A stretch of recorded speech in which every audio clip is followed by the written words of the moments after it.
Praise the Lord. Hallelujah. சந்தோஷமா இருக்கிறீங்களா? ஆமென்.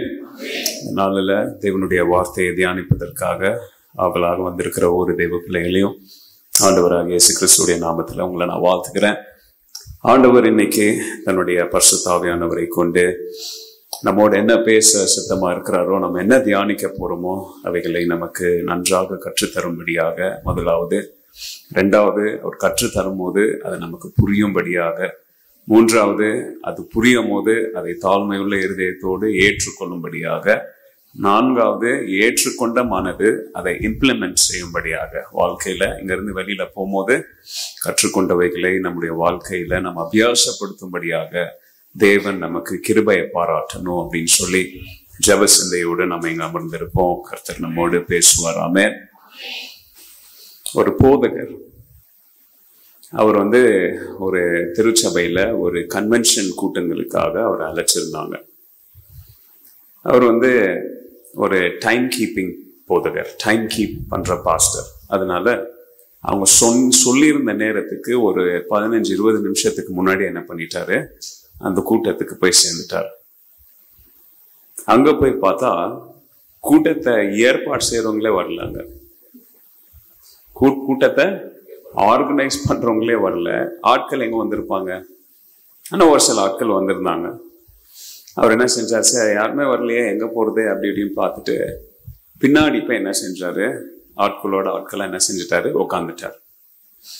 உட்கார்ந்த உடனே அவர் பைபிள் வச்சு அப்படியே சும்மா தியானம் பண்ணிட்டு என்ன பண்ணிட்டு இருந்தாரு, கூட்டம் ஆரம்பிக்கிற வரைக்கும் பைபிள் வச்சு வாசித்துட்டு. அப்போ பின்னாடி இருக்கிற அந்த சேர்கள்ல ஒரு சில விசுவாசிகள்லாம் அவர் பக்கத்துல உட்காந்து, அவர் ஊழியக்காரன்னு தெரிஞ்ச உடனே, ஐயா எங்களுக்காக என்ன பண்ணுங்க, ஜெபம் பண்ணுங்க, எனக்காக ஆலோசனை கொடுங்க அப்படின்னு சொல்லி அப்படியே அவர் ஆக்கியபைடாவே வச்சுட்டாங்க பின்னாடி சேர்ல. அதுக்கப்புறமா கூட்டம் ஆரம்பிக்கிற நேரத்துக்கு ஒரு 1/2 hour கழிச்சு அந்த கூட்டத்தை ஆர்கனைஸ் பண்றவங்களாம் என்ன செய்யறாங்க, வேகமா ஓடி வராங்க. வந்த உடனே மேடையில பாத்தீங்கன்னா நிறைய சேர்கள்லாம் போடப்பட்டிருக்குது. நிறைய ஊழியக்காரங்க ஒவ்வொருத்தரா என்ன செஞ்சுட்டு இருக்கிறாங்க, வந்துட்டு இருக்கிறாங்க. ஒவ்வொருத்தரா வந்து உட்காந்துட்டு இருக்கிறாங்க. அந்த மேடையில போடப்பட்ட சேர்கள்ல நடுவுல ஒரு சேர் ரொம்ப உயரமா இருக்குது. அது யாருக்குரிய சேர்? அது ஒரு சீஃப் கெஸ்ட்னு வச்சுக்காங்க. ஒரு சீஃப் கெஸ்ட். அந்த சீஃப் கெஸ்ட் யாரு? மேபி அன்னைக்கு அழைக்கப்பட்ட அந்த ஸ்பீக்கரா இருக்கலாம், அல்லது அந்த கூட்டத்துல மூத்த ஊழியரா இருக்கலாம், அல்லது ஒரு அனுபவசாலியா இருக்கலாம். பட் நடுவுல இருக்கிற சேர் காலியா விட்டுருந்தாங்க. அது யாருக்காக? சீஃப் கெஸ்டுக்காக. கூட்டம்லாம் ஆரம்பிச்சு ஒரு 1 hour 1.5 hour ஆகுது, இன்னும் நிறைய பேர் சேரல. ஆனா ஆட்கள் வரணும் இல்லையா, அதனால ஆராதனையா பாடிக்கிட்டு நேரத்தை எழுத்துட்டு போயிட்டு இருக்கிறாங்க. ஒரு 2 hourக்கு அப்புறமா தான் கூட்டத்தை ஆர்கனைஸ் பண்ண எல்லாரும் சேர்ந்தாங்க. ஆனா எல்லாரும் அப்படியே இன்னொருத்தர் தொலைச்ச மாதிரி தேடிட்டு இருக்கிறாங்க. யாரை தேடிட்டு இருக்கிறாங்க? பிரசங்கியார் எங்க உட்காந்துட்டு இருக்கிறாரு, பின்னாடி போய் உட்காந்துட்டு இருக்கிறாரு. யாரோ சொல்றாங்க, இல்ல அவரு எப்பயும் வந்துட்டாருங்க, அவர் பின்னாடி ஏழப்பட்ட ஜனங்க, பாவப்பட்ட ஜனங்க. அதுக்காக பின்னாடி உட்காடுறவங்க எல்லாம் ஏழப்பட்டவங்க பாவப்பட்டவங்கன்னு கிடையாது. நம்ம சர்ச்சில் பின்னாடி உட்காடுறவங்களாம் லேட்டா வர்றவங்க. ஸோ அப்படிப்பட்டவங்க கிட்ட போய் அவர் என்ன பண்ணிட்டு இருக்கிறாரு, பேசிட்டு இருக்கிறாரு, பசங்களோட பேசிட்டு இருக்கிறாரு, பின்னாடி ஜெபம் பண்ணிட்டு இருக்கிறாரு. அப்புறம் ஓடுறாங்க எல்லாம், ஐயா என்னய்யா பின்னாடி உட்காந்துருக்கிறீங்க, வாங்கய்யா முன்னாடி வாங்கய்யா அப்படின்னு சொல்லி அவர் என்ன பண்றாங்க, கையை பிடிச்சி தாங்கி மேல கூட்டிட்டு எந்த சேர்ல உட்கார வைக்கிறாங்க, அவருக்காக போடப்பட்டிருந்த நடுவுல இருக்கிற சேர்ல உட்கார வச்சிருந்தாங்க. இது எங்க நடக்குது? இது நிறைய பேருடைய வாழ்க்கையில் நடக்குது. நம்மளுடைய பிஷப் வாழ்க்கையிலும் இது நடந்திருக்குது. எங்க நடந்திருக்குது? உங்களுடைய போதகருடைய வாழ்க்கையிலும் இது நடந்திருக்குது. அதனால எங்கேயாவது உங்களை கூப்பிட்டாங்கன்னா நேரத்தோட என்ன பண்ணுங்க, போங்க. மானம் மரியாதை உள்ளவங்களா இருந்தா என்ன பண்ணுங்க, அதுவும் இந்த மெசேஜை கேட்கும் போது ஊழியக்காரங்களா இருந்தீங்கன்னா என்ன பண்ணுங்க, நேரத்தோட போங்க கூட்டங்களுக்கு. ஓகே, எதுக்கு இந்த சம்பவத்தை சொல்றேன்? இது ஒரு வேடிக்கையான சம்பவமா இருந்தாலும் அதுல இருக்கிற ஒரு கருத்தை உங்களுக்கு சொல்ல விரும்புகிறேன். போன வாரத்துல ஜெரடாயா ஸ்கூல்ல ஒரு ப்ரோக்ராம் இருந்துச்சு. இப்போதான் பசங்களுக்கெல்லாம் கிராஜுவேஷன் இருக்குது இல்லையா, எல்கேஜிக்கு கிராஜுவேஷன் இருக்குது, யூகேஜிக்கு கிராஜுவேஷன் இருக்குது இல்லையா. முதல்லாம் வெறும் 10th தான் கிராஜுவேஷன் இருந்துச்சு. அதுக்கப்புறம் கொஞ்சம் வருஷத்துக்கு முன்னாடி ஸ்கூல், அதாவது ஒரு செக்ஷன், அதாவது பிரைமரி விட்டு இதுக்கு மிடில் போகும்போது, மிடில் விட்டு ஜூனியர், ஜூனியர்ல இருந்து பிரைமரி ஹை, அப்புறம் சீனியர், அதுக்கெல்லாம் என்ன செஞ்சாங்க வச்சாங்க. இப்போ என்ன ட்ரெண்டு, எல்லா கிளாஸ்க்கும் என்னது, நர்சரி பாஸ் ஆனா ஒரு கிராஜுவேஷன், எல்கேஜி பாஸ் ஆனா ஒரு கிராஜுவேஷன். அந்த மாதிரி அவனுக்கு ஒரு கிராஜுவேஷன் இருந்துச்சு. அந்த கிராஜுவேஷன்ல நாங்க போனோம், நானும் மாலி போயிருந்தோம். அந்த கிராஜுவேஷன் ஃபங்க்ஷன்ல எனக்கு ஒரு பங்கு இருந்துச்சு. ஸோ நான் உள்ள போன உடனே ஃபர்ஸ்ட் ரோல இருக்கிற ஒரு 2 பேரண்ட்டை வந்து அந்த பிரின்சிபல் போய் சொல்லி, தயவுசெய்து என்ன செய்யுங்க, கொஞ்சம் பின்னாடி போய் உட்காருங்க, நம்ம சீஃப் கெஸ்ட்க்கு என்ன வேணும், இடம் வேணும்னு சொல்லி என்னையும் மாலியும் பிடிச்சிட்டு வந்து எங்க உட்கார வச்சாங்க, ஃப்ரண்ட்ல உட்கார வச்சாங்க. இந்த 2 சம்பவத்தையும் உங்க கண்களுக்கு முன்பதாக கொண்டு வருகிறேன். ஒண்ணு ஒரு ஊழியக்காரருடைய வாழ்க்கையில் நடந்த ஒரு சம்பவம், இன்னொன்னு என்னுடைய வாழ்க்கையில நடந்த லாஸ்ட் வீக் நடந்த ஒரு சம்பவம். இதை 2ஐயும் நீங்க எப்படி இன்டர்பிரட் பண்றீங்க அப்படின்றத உங்க ஓன் கற்பனைக்கு, உங்க ஓன் இமேஜினேஷனுக்கு விடுறேன் நான். பட் நான் சொல்ல வர கருத்தை நான் உங்களுக்கு சொல்றேன், கவனிங்க. இதை எதோட நான் ஒப்பிட்டு பாக்குறேன்னா, ஆண்டவர் லூக்கா 14வது அதிகாரத்துல சொல்றாரு. எதை பத்தி சொல்றாரு? ஒரு மனுஷன் எப்படிப்பட்ட இடத்தை அவன் தேடணும், எப்படிப்பட்ட இடத்தை தேடக்கூடாது அப்படின்னு சொல்லி ஆண்டவர் என்ன செய்யறாரு, கற்றுத்தராரு. அதாவது தன்னைத்தானே உயர்த்துகிறவன் என்ன செய்யப்படுவான், சொல்லுங்க, என்ன செய்யப்படுவான், தாழ்த்தப்படுவான். தன்னைத்தானே தாழ்த்துகிறவன் என்ன செய்யப்படுவான், உயர்த்தப்படுவான். இப்போ அந்த 2 நான் சொன்ன அந்த 2 இன்சிடென்ட்ஸும் உங்களுக்கு புரியுதா? உங்களுக்கு யோசித்து பாருங்களேன். ஒருவேளை அந்த பாஸ்டர் மாத்திரம் முதல்ல போய் அந்த நடு சீட்ல உட்கார்ந்து இருந்தா, அந்த ப்ரோக்ராம் நடத்த யாரு என்னன்னு தெரியாதவன் வந்து, ஐயா கொஞ்சம் இங்க வந்து உட்காருங்க, யார் வர போறா, ஏன்னா அவர் தான் பிரசங்க யாருன்னு தெரியாதவன் நிறைய பேர் இருப்பான் இல்லையா? நீங்க பிலிப்பியர் 2வது அதிகாரத்துல பவுல் ஆண்டவரை குறித்து சொல்லும் போது, இயேசுவை குறித்து சொல்லும் போது, இங்கிலீஷ்ல அந்த ஒரு டிரான்ஸ்லேஷன் இவ்வளவு அருமையா சொல்லுது. அந்த டிரான்ஸ்லேஷன் என்னன்னா, he made no reputation of himself. Reputation என்ன சொல்லுங்களேன்? ரெப்யூட்டேஷன் என்ன சொல்லுவோம்? எனக்கு இந்த ஊர்ல என்ன இல்லையா, ஒரு ரெப்யூட்டேஷன் இல்லையா, என் ரெப்யூட்டேஷன் என்ன ஆகும் அப்படின்னு சொல்லி என்ன பண்ணுவோம், கேட்போமா இல்லையா? பிலிப்பியர்ல பவுல் சொல்றாரு, he made no reputation of himself. அதாவது அவருக்கு ஒரு அந்தஸ்து, அவருக்கு ஒரு தகுதி, அவருக்கு ஒரு பேரு, அவருக்கு ஒரு புகழ், அவருக்கு ஒரு மரியாதை, இது எதையுமே ஆண்டவராகிய இயேசு கிறிஸ்து என்ன செய்யலையா, அதுக்கு பெரிய முக்கியத்துவம் கொடுக்கல. அதை பொருட்டாவே என்ன செய்யல, அவரு எண்ணல. அதாவது அவருடைய முழு தகுதியவும் அவர் என்ன செஞ்சுட்டாரு, விட்டு கொடுத்துட்டாரு. அதாவது அவருக்கு ரெப்யூட்டேஷனே இல்லை. எங்க இயேசுக்கு என்ன ரெப்யூட்டேஷன் இல்லை? அவர் தேவன், அவர் ஆண்டவர், தேவகுமார், தேவனோடு சகல உரிமைகள் கொண்டு இருந்தவர். ஆனா அப்படிப்பட்ட ஆண்டவராக இயேசு கிறிஸ்துவை குறித்து சொல்லும் போது, அவர் தனக்கு இருந்த எல்லா ரெப்யூட்டேஷனையும் என்ன செஞ்சாரா, அதாவது அது இல்ல, வெறுமை. அதான் அந்த வசனத்தை தான் உங்களுக்கு கிரேக்க வார்த்தையில எப்படி எழுதியிருக்குன்னு சொல்லிட்டு இருக்கிறேன். அதாவது அந்த மாதிரி எனக்கு ஒண்ணுமே இல்லை அப்படின்ற ஒரு மனப்பான்மையில இந்த பூமிக்கு மனுஷன் என்ன செஞ்சாரு, வந்தார். இன்னைக்கு நான் உங்களோட பேச விரும்புகிற வேத பகுதி வந்து, வேத பகுதின்றதை விட வேத தலைப்பு, a mindset of humility and its relationship to your service in church. திருச்சபையில் உங்களுடைய பணிவு மற்றும் உங்களுடைய சேவையின் மனநிலை அப்படின்ற தலைப்புல இன்னைக்கு நம்ம கொஞ்சம் காரியங்களை தியானிப்போம். திருச்சபையில நம்ம எப்படி சேவை செய்யறோம், நம்முடைய மனநிலை, பணிவான மனநிலையும், அதோடு நம்முடைய திருச்சபையில நம்ம எப்படி நம்முடைய காரியங்கள், தாளந்துகள், சேவைகளை, ஊழியங்களை செய்கிறோம் அப்படின்ற 2ஐயும் ஒப்பிட்டு இன்னைக்கு ஒரு வேத பாடத்தை நம்ம என்ன செய்வோம், நம்ம தியானிப்போம். இயேசு வாழ்ந்த அன்றைய காலகட்டத்தில் the Greek and Roman culture, கிரேக்க கலாச்சாரத்திலையும் ரோம கலாச்சாரத்திலையும் பார்த்தீங்கன்னா அந்த தாழ்மை அப்படின்றது, it was a weakness rather than a virtue. அதாவது தாழ்மை, பணிவு இவைகளை கிரேக்கர்களும் ரோமர்களும் எப்படி பார்த்தாங்கன்னா, அது ஒரு மனிதனுடைய வீக்னஸா பார்த்தாங்க. என்னவா பார்த்தாங்க? அத அவங்களுடைய பலவீனமா பார்த்தாங்க. அது ஒரு நல்ல குணாதிசயம், இது ஒரு குட் கேரக்டர், இது ஒரு குட் ஹேபிட் அப்படின்னு அந்த காலத்துல பார்க்க மாட்டாங்க. அது என்னன்னு பார்த்தாங்க, அதாவது தாழ்மையா இருந்தா, பணிவா நடந்து கொண்டா, இது இவன் எப்படிப்பட்டவன், இவன் ரொம்ப ஒரு தாழ்வு மனப்பான்மை கொண்டவன், இவன் ஒரு வீக் பர்சன், உனக்கு லாய்க்கு இல்லாதவன், உருப்புடையா இல்லாதவன் அப்படின்னு சொல்லி அவனை நெகட்டிவா லேபிள் பண்ண கல்ச்சர் இயேசு வாழ்ந்த கல்ச்சர். கிரேக்கர்களும் அப்படிதான் இருந்தாங்க, ரோமர்களும் அதை அப்படிதான் நினைச்சிருந்தாங்க. அப்போ கிரேக்கர்களும் ரோமர்களும் எதை கனப்படுத்தினாங்கன்னா, ஒரு மனிதன் தன்னுடைய சுய கனத்தை, அதாவது தன்னுடைய சுய பெருமைய, அவனுடைய ஆனரை, அவனுடைய ஸ்டேட்டஸ அவனே செல்ஃப் எக்ஸால்ட் பண்ணான்.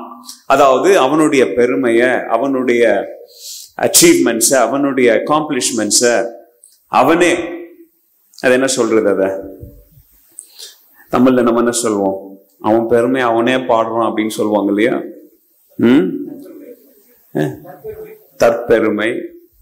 கவனிங்க, அப்போ அவங்களுடைய மைண்ட் செட் பாருங்க. அன்னைக்கு இயேசு வாழ்ந்த காலத்துல அவங்களுடைய மைண்ட் செட் என்ன மைண்ட் செட்னா, தாழ்மைனா அவன் வீக்கான பர்சன். ஆனா அதே இது அவனுடைய பெருமையா, அவன் ரொம்ப பெருமையா பாடினா, புகழ்ந்து அவனை குறிச்சு அவனே பேசினா, அவன் எப்படிப்பட்ட மனுஷன், அவன் ரொம்ப ஸ்ட்ராங் ஆனவன், அவனுக்கு நிறைய ரெஸ்பெக்ட் இருக்கும் இல்லையா? இது இன்னைக்கும் ரொம்ப ஒன்றும் மாறல அப்படின்னு நான் நினைக்கிறேன். நான் மேபி எல்லா கல்ச்சர்ல அப்படி இல்லாமல் இருக்கலாம், பட் இந்த செலிபிரிட்டி ஸ்டேட்டஸு, இந்த ஹைஃபை கல்ச்சரு, பணக்காரங்க சர்க்கிள் எல்லாம் பார்த்தீங்கன்னா இது இன்னும் இருக்குது. இன்னும் அங்கே அவங்களுடைய பெருமையை அவங்களே சொல்ல அவங்களுக்கு என்ன கிடைக்கும், ஒரு கௌரவம், ஒரு ரெஸ்பெக்ட், என்ன ரொம்ப பவர்ஃபுல்லாக ஃபீல் பண்ணுவாங்க இல்லையா? நீங்களே அப்படிதான் ஃபீல் பண்ணுவீங்க. உங்களை பற்றி நீங்கள் ஒரு 5 நிமிஷம் இன்னொருத்தர்கிட்ட பெருமையாக பேசி பாருங்கண்ணே, நீங்கள் தான் உலகத்தில் பெரிய பலசாலி அப்படின்ற எண்ணம் உங்களுக்கு வந்துடும். ட்ரை பண்ணி பாருங்க.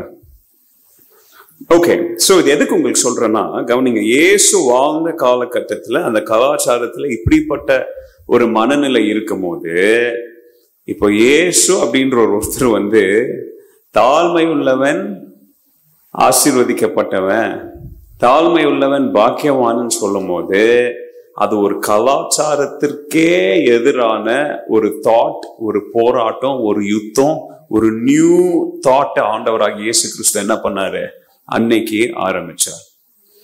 யோசித்து பாருங்க. அப்போ இது வெறும் ஆவிக்குரிய ரீதியாக ஆண்டவருடைய போதனைகள் ஒரு பெரிய திருப்பு முனையை கொண்டு வரல.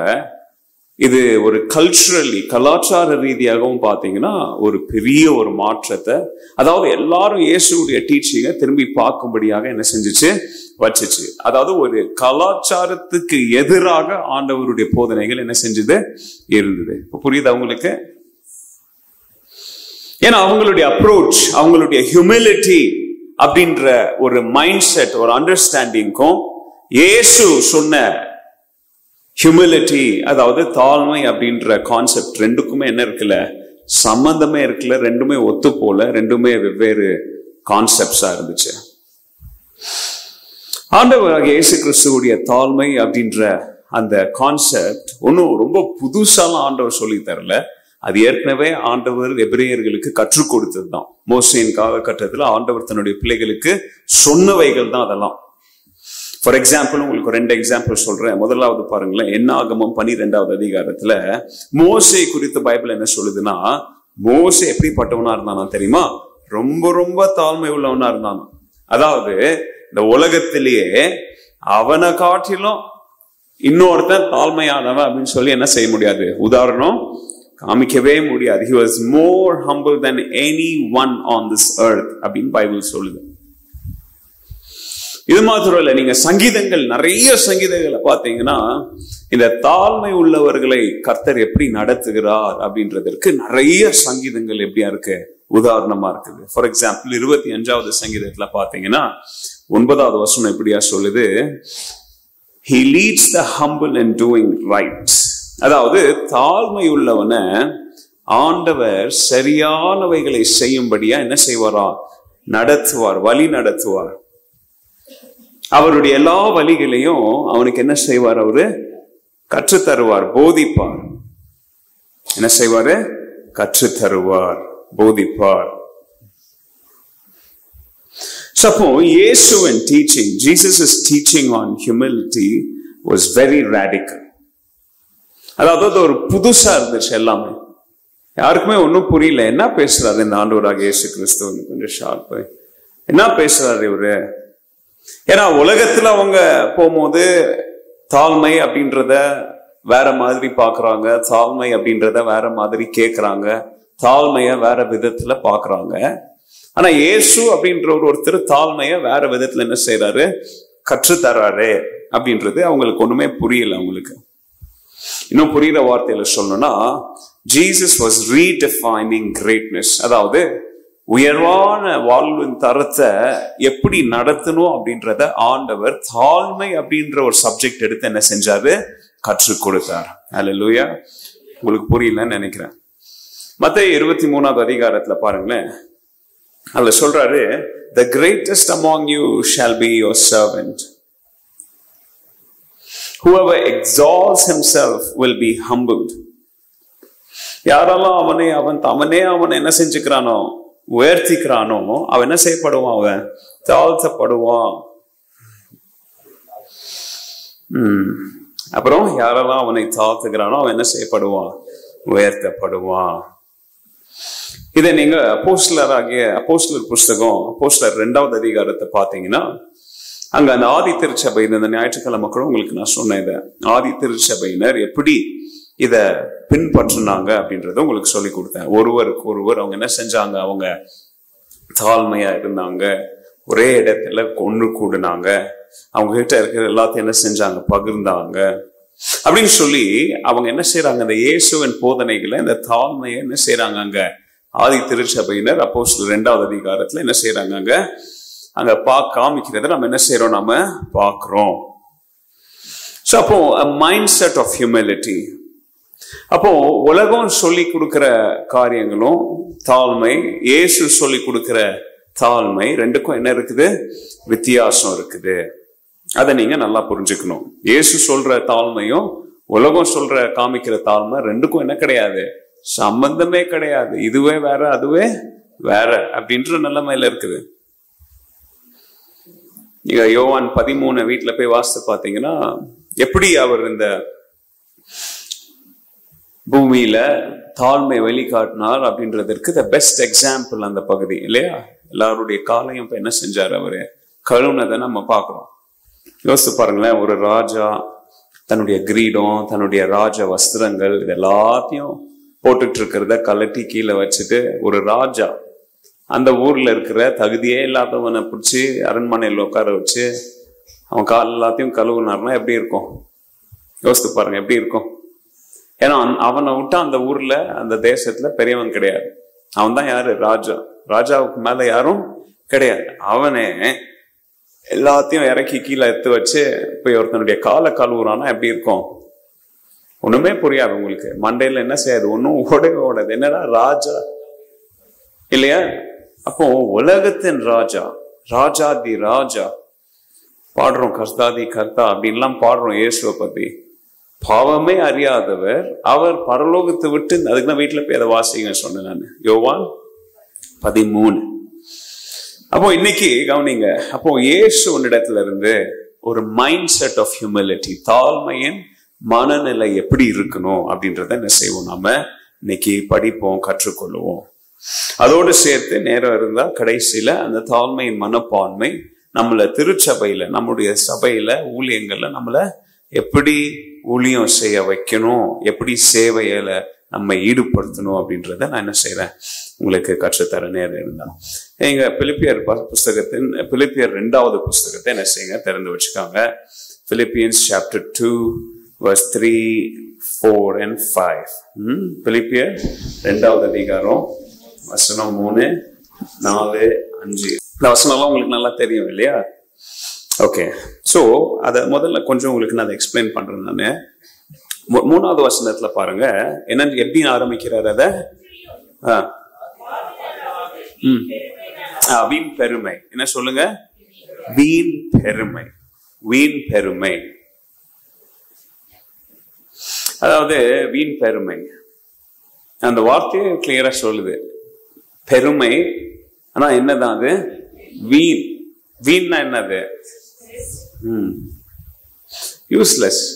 அந்த பெருமை, முதல்ல பெருமை காமிக்கிறதே வேஸ்ட், தண்டம். அதை காமிச்சு என்னத்தையும் நம்ம எதையும் என்ன பண்ண போறது இல்லை, சாதிக்க போறது இல்லை. அதுலயும் வீணா காமிக்கிறது ஆண்டவருடைய வார்த்தையின்படி இட் இஸ் வேஸ்ட். அதாவது அதை இன்னும் புரியுற வார்த்தையில சொல்லணும்னா இம்ப்ரெஸ் சொல்லுவோம் இல்லையா? யாரை இம்ப்ரெஸ் பண்ண போற சொல்றாங்களா இல்லையா? பெற்றோர் கேட்குறீங்களா? கேட்குறீங்களா இல்லையா? அப்படிலாம் நீங்க கேட்காததுனால தான் உங்க பிள்ளைங்க தருதலைங்களா வளருது. என்ன கேட்டிருக்கிறாங்க நான் காலேஜ் படிக்கும் போது. ஏன்னா அது அந்த வயசுல அது பண்ணிதான் ஆகணும். உங்க பசங்க அந்த டீனேஜ் வயசுல அவங்க கொஞ்சம் வித்தியாசமா ஸ்ட்ரேஞ்சா நடக்கலன்னா உங்க பசங்கள ஹாஸ்பிட்டல் கூட்டின்னு போகணும். நீங்க அந்த வயசுலதான் ஒரு பொண்ணுக்கு ஒரு பையனை பார்த்தா ஒரு இன்ட்ரெஸ்ட் வரும், ஒரு பையனுக்கு ஒரு பொண்ணை பார்த்தா என்ன வரும், ஒரு இன்ட்ரெஸ்ட் வரும். அது நேச்சுரல். அது அப்படி பண்றதுனால போய் அவன் கையை காலை வச்சு பாவி சாமியா அப்படின்னு என்ன பண்ணக்கூடாது. அதுக்குதான் ஒழுங்கா எஸ்பிசி காலத்துல இருந்து அவங்களுக்கு நன்மை எது தீமை எதுன்னு ஒழுங்கா சொல்லி கொடுத்துருந்தீங்கன்னா அந்த 13, 14, 15 பருவங்கள்ல இந்த ஹார்மோன்ஸ் எல்லாம் உள்ள வரும்போது அதை எப்படி கண்ட்ரோல் பண்ணணும்னு அந்த பசங்களுக்கு என்ன பண்ணுவோம், அவங்களுக்கு தெரியும். அவங்களுக்கு காலேஜ்ல நான் பண்ணாத ஸ்டைல் இருக்குதா?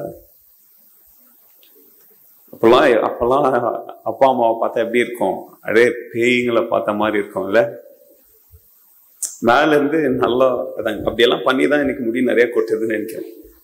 அப்பெல்லாம் பயங்கரமா அப்படியே ஜெல் போட்டு சப்பையா அமுக்கிட்டு வரணும். ஏன்னா வீட்டுல காமிக்கணும் இல்லையா முடி அவ்வளோ இல்லைன்னு. வெளியில போனோடனே எவ்வளவு மேல ஏற்றி விடுமோ. அப்ப எனக்கு இன்னும் ஞாபகம் இருக்குது, மேல இருந்து கீழே வந்து ஆபீஸ்ல போய் எங்க அப்பாட்ட முடிய காமிச்சிட்டு ஒரு கோடு இருக்கணும் கரெக்டா. கோடு இருந்து இப்படி எடுத்து தாத்தா ஹேர் ஸ்டைல் அப்படியெல்லாம் கொடுமை பண்ணி வளர்த்தாங்க என்ன.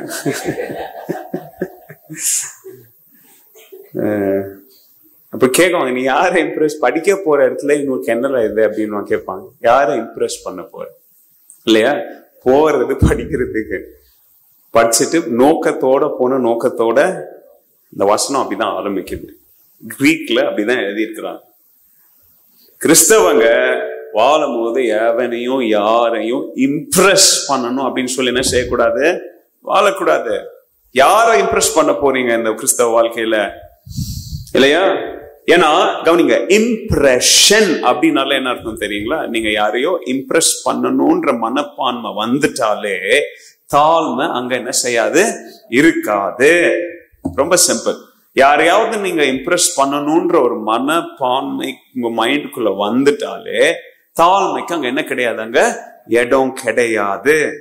What it means is இன்னொருத்தரை Impress பண்ணுனாலே you are trying to think yourself better than somebody else. அதாவது இன்னொருத்தங்களை விட உங்களை நீங்களே என்னவா காமிச்சுக்கிறீங்க, நினைச்சுக்கிறீங்க, ஒரு படி உயரமா, ஒரு படி வசதியா என்ன செய்றீங்க, நினைச்சுக்கிறீங்க. அதான் அந்த வசனத்துடைய அர்த்தம். 3வது வசனத்துடைய அர்த்தம் அதுதான். சோ அப்ப அப்படி இருந்தீங்கன்னா இப்ப ரிவர்ஸ் ஆர்டர்ல அந்த வசனம் ஸ்டார்ட் ஆகுது. You are selfish. அதாவது நீங்க ஒரு சுயநல வாழ்க்கை வாழ்றீங்க. என்ன சுயநல வாழ்க்கை தெரியுமா? இவ்வளோ தாட் ப்ராசஸ்ல இன்னொருத்தனுக்கு இடம் இல்லை, இன்னொருத்தனை பத்தி கவலை இல்லை, இன்னொருத்தனுடைய எண்ணங்கள், அவனுடைய தாட்ஸ், அவங்களுடைய ஃபீலிங்ஸ்க்கு என்ன கிடையாது, அங்க இடமே இல்லை. அந்த தாட் ப்ராசஸ்ல ஆரம்பத்துல இருந்து எண்ட் வரைக்கும் யார் மாத்திரம் தான் இருந்தா, நான் மாத்திரம் தான் இருந்தேன். ஏன்? நான் முதல்ல என்ன குறிச்சு உயர்வான ஒரு எண்ணம், 2வது மற்றவங்களுக்கு முன்பதாக சமுதாயத்துல என்ன மற்றவங்களை காட்டிலும் பெட்டரா யோசிக்கிற ஒரு மனப்பான்மை, 3வது யாரை பார்த்தாலும் யாரை சந்திச்சாலும் நான் அவங்களை என்ன செய்யணும், நான் இம்ப்ரெஸ் பண்ணணும், கவரணும். அப்படிலாம் நிறைய பேர் இருக்கிறாங்க, பார்த்துருக்கீங்களா? ஒண்ணுமே இருக்காது மண்டையில, ஆனா எல்லாம் தெரிஞ்ச மாதிரி என்ன பண்ணுவாங்க, பேசுவாங்க. பார்த்துருக்கீங்களா? பயங்கரமா இருக்காங்க அந்த மாதிரி ஆட்கள்லாம். ரொம்ப ஒண்ணுமே தெரியாது, அந்த துறை பத்தி ஒன்றும் தெரியாது, ஆனா எல்லாம் தெரிஞ்ச மாதிரி வாயத்திலிருந்து உட்காந்து என்ன செய்வாங்க, பேசுவாங்க. அதுதான் ட்ரைங் டு இம்ப்ரெஸ். யாரை பார்த்தாலும் தெரிஞ்ச நபரோ தெரியாதவங்களோ அவங்கள பார்த்தா அவங்க கிட்ட வாய திறந்தா இவங்க என்னை பத்தி என்னவா நினைக்கணும், உயர்வா நினைக்கணும்னு ஒரு. சோ இப்படி வாழ்ற ஒரு வாழ்க்கை. இப்போ பால் அத ஒரு வார்த்தை முன்னாடி போட்டு சொல்றாரு, சுயநலமான வாழ்க்கை. அப்படின்னா அங்க யார குறிச்சும் கவலை கிடையாது, யார குறிச்சும் அக்கறை கிடையாது. நான் நான் நான் நான் நான் கர்த்தர் என்கிட்ட பேசினாரு, கர்த்தர் என்ன இதை செய்ய சொன்னார், கர்த்தர் இதை அர்த்தவனை பத்தி என்ன கிடையாது, கவலையே கிடையாது. அவன் கதி என்ன ஆகுது, அவன் இருக்கிறானா, அவன் செத்தானா, நான் எடுக்கிற முடிவுகள்னால அவனுக்கு பாதிப்பு உண்டாவதா, நத்திங், ஒன்னும் இருக்காது அவங்க மண்டையில. எப்படிப்பட்ட வாழ்க்கை, சுயநலம். அப்படி யாராவது நீங்க இருந்தீங்கன்னா உங்ககிட்ட தான் ஆண்டவர் பேசுவார். வாழ்க்கைகள்ல முடிவுகள் எடுக்கும் போது நான் நான் நான் இல்ல இல்ல, நான் ரெண்டாவது, நான் மூணாவது, நான் கடைசி. நான் ஒரு முடிவு எடுத்தேன்னா என் முடிவு எத்தனை பேரை யார் யார பாதிக்கும்னு முன்னாடி வச்சுக்கிறவன் தான் தாழ்மை உள்ளவன். ஆண்டவருடைய வார்த்தையின்படி அவன் தான் எப்படிப்பட்ட வாழ்க்கை வாழல, அவன் செல்ஃபிஷ் லைஃப் வாழ்க்கை வாழல. அதாவது இந்தியா ஒரு லைன்ல நிக்கிறாங்கன்னு வச்சுக்காங்க, எல்லாரும் ஒரு லைன்ல நிக்கிறான். போய் நிக்கிறீங்க, உங்க முன்னாடி 10 பேர் நிக்கிறாங்க, நீங்க 11வது ஆளு. 10 பேர் போற வரைக்கும் என்ன செய்யணும், நீங்க நிக்கணும். அங்க 2 காரியம் செய்யக்கூடாது. ஒண்ணு, அடுத்தவனை அடிச்சுட்டு போக கூடாது முன்னாடி, இல்ல இப்படி தோலை தட்டிட்டு அவன் திரும்பி பார்க்கும்போது அங்க போய் நிக்க கூடாது. இல்லைன்னா அவன் சட்டையை பிடிச்சி என்ன செய்யக்கூடாது, மிரட்டிட்டு நான் யாருன்னு தெரியுமா, எங்க அப்பா யாருன்னு தெரியுமான்னு போய் என்ன செய்யக்கூடாது. நான் சும்மா வாயில வர்றது உளறிட்டு இல்ல, எத்தனாவது வசனம், 3வது வசனத்தை உங்களுக்கு எக்ஸ்பிளைன் பண்ணிட்டு இருக்கிறேன். என்ன செய்யணும், லைன்ல எத்தனை நம்பர் உங்களுக்கு, அத்தனாவது நம்பர்ல என்ன செய்யணும், நீங்க நிக்கணும். You should not push your way. வாழ்க்கையில என்ன செய்யக்கூடாது, முன்னாடி லைன அடிச்சுட்டு சிஸ்டம் உடச்சிட்டு என்ன செய்யக்கூடாது, முன்னாடி போகக்கூடாது, அங்கே நிக்கணும். அப்படி இல்லைன்னா வாய் பேச்சு, வாய் சவுடால், என்னது பேசி பேசியே நிறைய பேர் வாழ்க்கையில முன்னாடி வந்துடும் இருக்கிறாங்க. பார்த்தீங்களா, கம்பெனில எல்லாம் பாத்தீங்கன்னா அந்த மாதிரி நிறைய பேர் இருப்பாங்க. அதாவது வாய் பேசி பேசி மேனேஜருக்கு கடலை போட்டு, அவனுக்கு கடலை போட்டு, இவன்கிட்ட பேசி அவனை புகழ்ந்து வருங்கால முதல்வர்னு சொல்லி, வருங்கால ஜனாதிபதினு சொல்லி, அப்படியே பேசி பேசியே என்ன பண்ணிடுவான், வாழ்க்கையில முன்னாடி வந்துருவானுங்க. பார்த்துருக்கிறீங்களா? இந்த மனப்பான்மை, நான் சொல்றது இந்த மைண்ட் செட், அதை ஞாபகம் வச்சுக்காங்க. பால் என்னத்த சொல்றாரு, இப்படிப்பட்ட ஒரு மைண்ட் செட். எவனை குறிச்சு அக்கறை கிடையாது. எவன் உருப்பிட்டா என்ன, எவன் உருப்பிடல, நான் என்ன செய்யணும், வாழ்க்கையில முன்னாடி போகணும். நான் வாழ்க்கையில ஏனில ஏறணும். எத்தனை பேரை மிதிச்சா பரவாயில்ல, எத்தனை பேர் கையை காலை நசுக்குனா பரவாயில்ல, நான் பாட்டுக்கு என்ன செய்வேன், முன்னாடி போய்கிட்டே இருப்பேன். இப்ப 4வது வசனம் பாருங்க. அப்போ இப்படி உன்னுடைய சொந்த இன்ட்ரெஸ்ட், உன்னுடைய சொந்த இச்சைகள், உன்னுடைய சொந்த விருப்பங்களுக்கு மாத்திரம் முதலிடம் வச்சு வாழாதிப்பா. அடுத்தவங்களையும் என்ன செய்ய, கொஞ்சம் கவனத்துல வச்சு அவங்க மேலயும் கொஞ்சம் என்ன செய்ய, அக்கறை காமி. உங்க பைபிள்ல சொல்லு அப்படி 4வது வசனத்துல என்ன சொல்லுது, 4வது வசனத்துல பிறருக்கானவைகளை நோக்குவானாக. அப்படின்னா என்ன அர்த்தம் தெரியுங்களா? உங்களுக்கு ஒரு அட்வான்டேஜ் இருக்குது.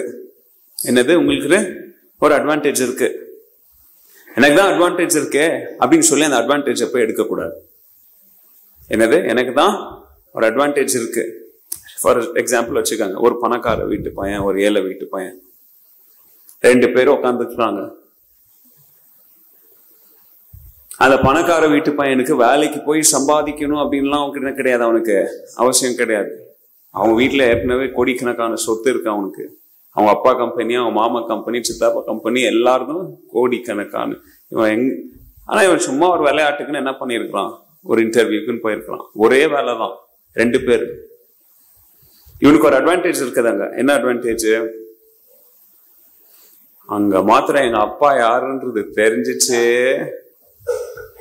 அப்படின்னு யூஸ் பண்ணான்னு வச்சுக்காங்க, அவன் துன்மார்க்கன். யாரு அவன்? 2 பேரும் உட்கார்ந்து இருக்கிறாங்க, 2 பேருக்கும் ஞானம் இருக்கு, 2 பேருக்கும் திறமை இருக்கு. இந்த அடிப்படையில எவனுக்கு வேலை கிடைக்குதோ அது வேற. ஆனா ஒரே நிலைமையில என்னடா இவன் விட்டு போற மாதிரி தெரியலையே, சரி நம்ம அட்வான்டேஜை யூஸ் பண்ணிடலாம், எங்க அப்பா பேர், எங்க அப்பா கார்டு எடுத்து டேபிள்ல வைக்கலான்னு வச்சா அவன் யார், அவன் துன்மார்க்கன். அவன் தான் செல்ஃபிஷ் அந்த வசனத்தின் படி. அதாவது உன்னுடைய ஓன் அட்வான்டேஜ்க்காக என்னத்தையும் என்ன செய்யக்கூடாது, குறுக்கு புத்தி அது இது என்னத்தையும் என்ன செய்யக்கூடாது, யூஸ் பண்ணக்கூடாது. அதாவது அந்த வசனம் என்ன சொல்லுது தெரியுமா? அந்த வசனம் கிரீக்ல அவ்வளோ அழகா, நான் இன்னைக்கு எந்த கிரீக் வேர்டும் சொல்ல, அதனால அதை எக்ஸ்பிளைன் மாத்திரம் பண்ணிட்டு இருக்கிறேன். என்ன சொல்லியிருக்குன்னா, அந்த வசனத்தின் அர்த்தம் ஆழத்தை நீங்க புரிஞ்சீங்கன்னா அந்த என்ன சொல்ல வராரு அப்படின்றது உங்களுக்கு புரியும். அதாவது உதவி செய்யுங்க அர்த்தம். உங்களுக்கு என்ன செய்யணுமா? உதவி செய்யணுமா? எப்படி உதவி செய்யணுமா தெரியுமா? நான் ஒருத்தன் இருக்கிறேன்றதே நான் மறந்துடணும். என்னது? நான் ஒருத்தன் இருக்கிறேன்றதே நான் மறந்துட்டு, ஆனா அர்த்தவங்களுக்கு என்ன செய்யணுமா? பார்த்தீங்களா எவ்வளவு ஒரு உன்னதமான சத்தியங்கள். தாழ்மையை குறித்து பவுல் அங்க கற்றுக் கொடுக்கும் போது எப்படி கத்துத்தராரு பாருங்க. இவ்வளவு ஒரு பியூட்டிஃபுல்லான டீச்சிங். அர்த்தவனுக்கு உபத்திரம் கொண்டு செய்யக்கூடாது. அர்த்தவங்களுக்கு என்ன செய்யணும்? நன்மை செய்யணும். ஆனா செய்யும் போது நான் ஒருத்தன் இருக்கிறேன்றதை என்ன செஞ்சிடணும்? மறந்துடணும். ஏன்னா நான் ஒருத்தன் இருக்கிறேன்றதை நான் பார்த்துட்டேன்னா அந்த மாம்சம், அந்த சுயம், அந்த விருப்பம் எல்லாம் என்ன பண்ணும்? எனக்கு முதல்ல சேர்த்து வைக்க சொல்லும். எனக்கு முதல்ல நீ ஏறு, நீ முன்னேறு, நீ அது நீன்னு சொல்லும். அர்த்தம் என்ன செய்ய வைக்காது. அது அடுத்த 5வது வசனத்துல சொல்றாரு பாருங்க. அதெல்லாம் சொல்லிட்டு அதுக்கப்புறம் வர்றாரு, நீ யாருடைய சிந்தையுள்ளவனா வாழணும். அப்போ இப்படியெல்லாம் யாரு வாழ்ந்திருக்கிறா? ஏசு. இப்ப நான் சொன்ன மாதிரி என்ன செஞ்சாருப்பா? வாழ்ந்தாரு. வச்சு பாருங்க. இப்ப இவ்வளவு நேரம் நான் சொல்லி கொடுத்தேன் பாத்தீங்களா? அது எல்லாத்துக்கும் இயேசுடைய வாழ்க்கையோட ஒப்பிட்டு பாருங்க, கரெக்டா பொருந்தும். வேற எவனுடைய வாழ்க்கைக்கும் அது பொருந்தவே பொருந்தாது. காந்தியுடைய வாழ்க்கையிலும் வச்சு பாருங்க, பொருந்தாது. எங்கேயாவது ஒரு இடத்துல ஒரு சுயநலமா நடந்திருப்பாரு.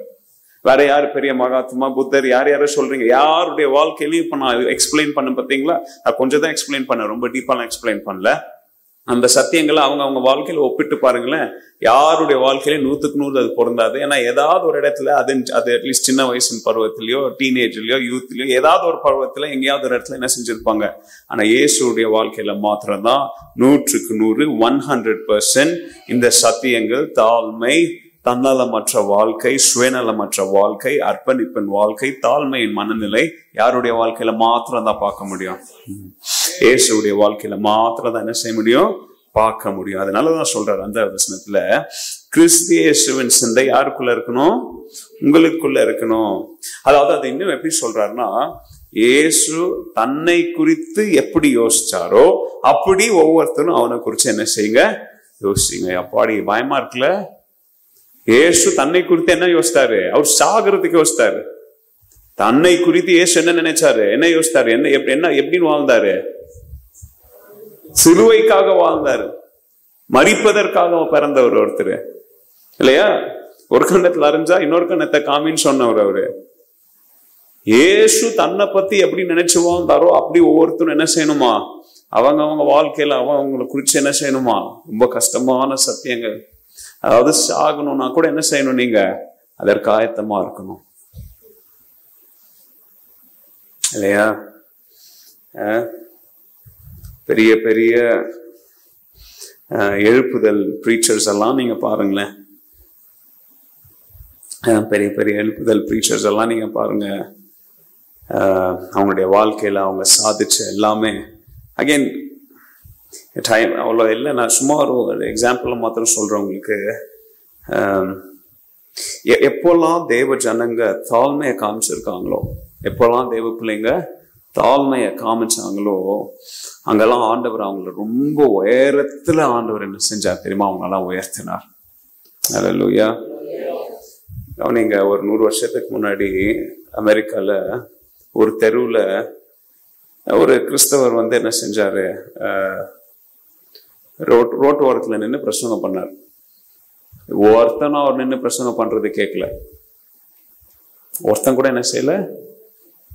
அவருடைய டிஸ்அட்வான்டேஜ் வேற என்ன தெரியுங்களா? அதுல முதலாவது ஒரு கருப்பு தோல், கருப்பினத்தை சேர்ந்தவர். என்ன சொல்லுங்க? ஒரு பிளாக் மேன்.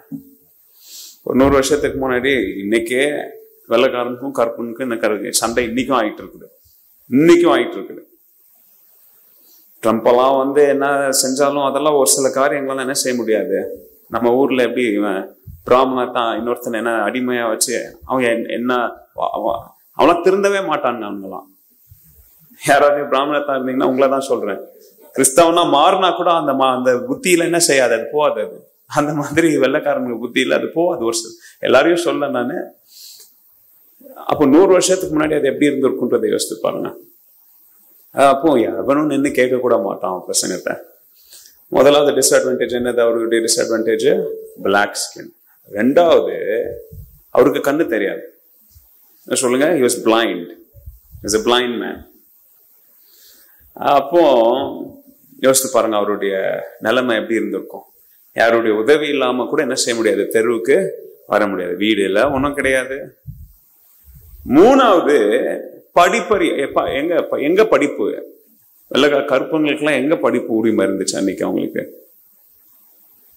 ஆனா இன்னைக்கு பாருங்களேன், ஆண்டவர் அப்படிப்பட்ட அந்த ஆப்பிரிக்கன்ஸை எவ்வளோ ஆசீர்வதிச்சு வெள்ளைக்காரனை விட உயர்வான பதவிகள்ல நீங்க இந்த supreme court judge, high court judge, FBI டாப்ல இருக்கிற எவனை பாருங்களேன், எல்லாம் பிளாக் பீப்புளா தான் இருப்பாங்க. டாப் மியூசிஷியன்ஸ் எல்லாம் யாரா தான் இருக்குவானுங்க, பிளாக்ஸா தான் இருக்குவானுங்க. ஸ்பேஸுக்கு போயிட்டு வந்த டாப் சயின்டிஸ்ட் எல்லாம் யாரா இருக்குவானுங்க. ஆண்டவர் அப்படி ஆசீர்வதிச்சிருக்கிறாரு அவங்கள.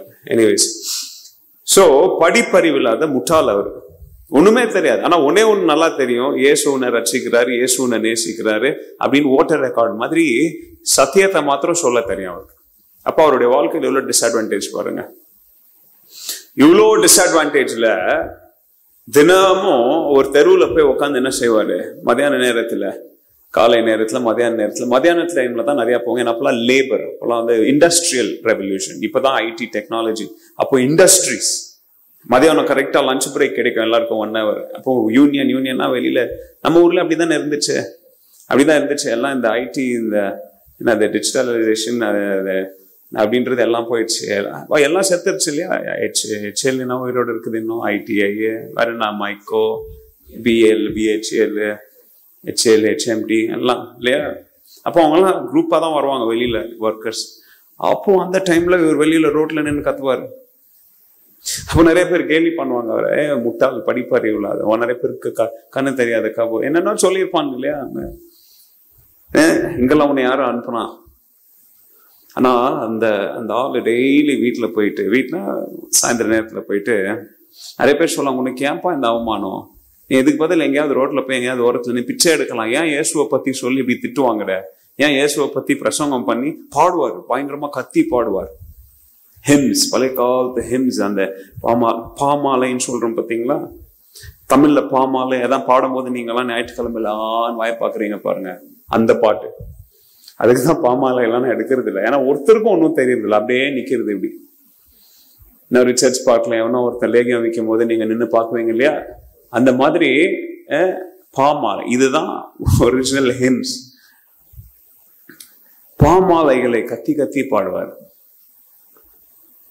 ஆனா அவரை காரி துப்புறவன், அவரை திட்டுறவன், போற வரவன் சொல்றது எதுவும் அவருடைய மனசுல ஒண்ணு மாத்திரம், ஆண்டவரே நான் பாடுற பாட்டு, நான் கத்தி பாடுற பாட்டு, நான் பிரசங்கம் சொல்ற பிரசங்கங்கள், நான் பண்ற ஜெபங்கள், போறவரை அவனையாச்சும் ஒருத்தனையாச்சும் அதை என்ன செய்யணும், ஆண்டவரே தொடணும். யார தொடணும்? அட்லீஸ்ட் ஒருத்தனையாச்சும் தொடணும். ஆண்டவரே கவனிங்க, ஆண்டவர் அந்த தாழ்மையை பார்த்து, எதை பார்த்து சொல்லுங்க, அந்த மூணு, அதாவது கண்ணு பார்வை இல்லை, படிப்பறிவு இல்லை, ஏழை, கருப்பு தோல், எல்லாராலையும் ஒடுக்கப்படுகிற சூழ்நிலையில, ஆனா எவ்வளவு அவமானங்களின் மத்தியிலையும் ஆண்டவர் அந்த தாழ்மையை கனப்படுத்தி, கவனிங்க, சொல்றவருடைய பேரு வில்லியம் செய்மோர். அதெல்லாம் எழுதி வச்சுக்கிட்டு வீட்டுல போய் படிங்க. இன்னைக்கு பிரசங்கம் பண்ற பலனும் இல்லை எனக்கு, ஏன்னா நான் இதெல்லாம் பாருங்க, இதெல்லாம் உட்காந்து தயாரிச்சுட்டு வரேன், பட் அதை பேசக்கூடிய சூழ்நிலைங்க இல்லை. ஸோ இதெல்லாம் யாரும் கேட்க முடியாது. பட் ஆனா வேதனையோட தான் சொல்றேன், எரிச்சலோட தான் சொல்றேன். ஏன்னா நான் சும்மா கேட்க முடியலையே அப்படின்னு சொல்லி. ஏன்னா இதெல்லாம் சரித்திரத்தை படைத்த ஆண்டவருடைய பிள்ளைங்களுடைய வரலாற்று. இதெல்லாம் வில்லியம் செய்மோர், அவர் ரோட்ல நின்று கத்தினார் பார்த்தீங்களா?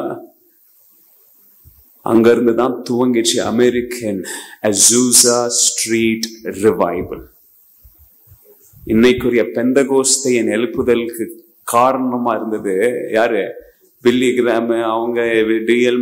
ஆண்டவர் அவங்களெல்லாம் யூஸ் பண்ணாரு, ஒவ்வொரு ரிவைவலுக்கு யூஸ் பண்ணாரு. ஆனா பெண்டகாஸ்டல் ரிவைவல், நான் அந்த ஸ்ட்ரீட்டுக்கு போயிட்டு வந்திருக்கிறேன், அசூசா ஸ்ட்ரீட்ல ஒருத்தன் கிறுக்கனா நின்று கத்திக்கிட்டு குருடன் பிரசங்கம் பண்ணிட்டு இருந்தான். ஆண்டவர் அந்த எல்லா அவமானங்களின் மத்தியிலையும் அந்த தாழ்மை விடக்கூடாது. ஆண்டவரே, நான் பாடுற பாட்டு யாரையாச்சும் தொடணும், நான் பண்ற வார்த்தைகள் யாரையாச்சும் என்ன செய்யணும், தொடணும். William Seymour, he sought God in humility. பாருங்க, அவருடைய மனசுல மாத்திரம் தாழ்மை இல்லாம போயிருந்தா அங்க என்ன செஞ்சிருக்க மாட்டார் ஆண்டவர்? அவர் எடுத்து உபயோகப்படுத்தி இருக்க மாட்டார். கண் தெரியலனாலும் ஆவியில, கண் தெரியலனாலும் மனதளவுல, எண்ணங்கள் அளவுல தாழ்மையை அவர் வெளிக்காட்டினதுனால ஆண்டவர் வில்லியம் சேமரை யூஸ் பண்ணி அசூசா ஸ்ட்ரீட் ரிவைவலை கொண்டு வந்தாருங்க. அந்த அசூசா ஸ்ட்ரீட் ரிவைவல்ல தொடப்பட்ட நிறைய பேர்ல ஒருத்தர் தான் ஓரல் ராபர்ட்ஸ், டிஎல் மூடி, இவங்கெல்லாம்.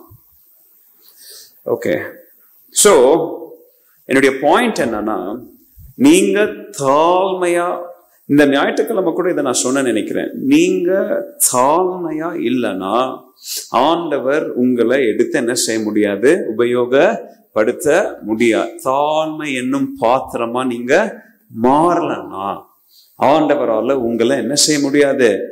உபயோகப்படுத்த முடியாது. ஓகே ஓகே, இன்னும் நிறைய இருக்கு, பட் சுருக்கமா நான் போறேன். The biblical foundation of humility, எழுதிக்கங்க. வேதாகம அடிப்படையின் சேவை மற்றும் பணிவு. அதாவது வேதத்துல என்ன சொல்லி இருக்கு இதை பத்தி?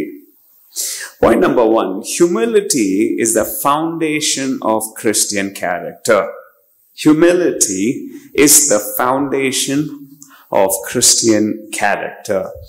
தாழ்மை கிறிஸ்தவ குணாதிசயத்தின் அடித்தளமாய் இருக்கிறது. பாருங்களேன், யாக்கோபு 4வது அதிகாரம் 6வது வசனம். அகைன் ஆல்ரெடி நான் சொன்ன அந்த லூக்கான் வசனம் தான், அதை திருப்பி யாக்கோபு அங்க சொல்றாரு. என்ன சொல்றாரு படிங்களேன்.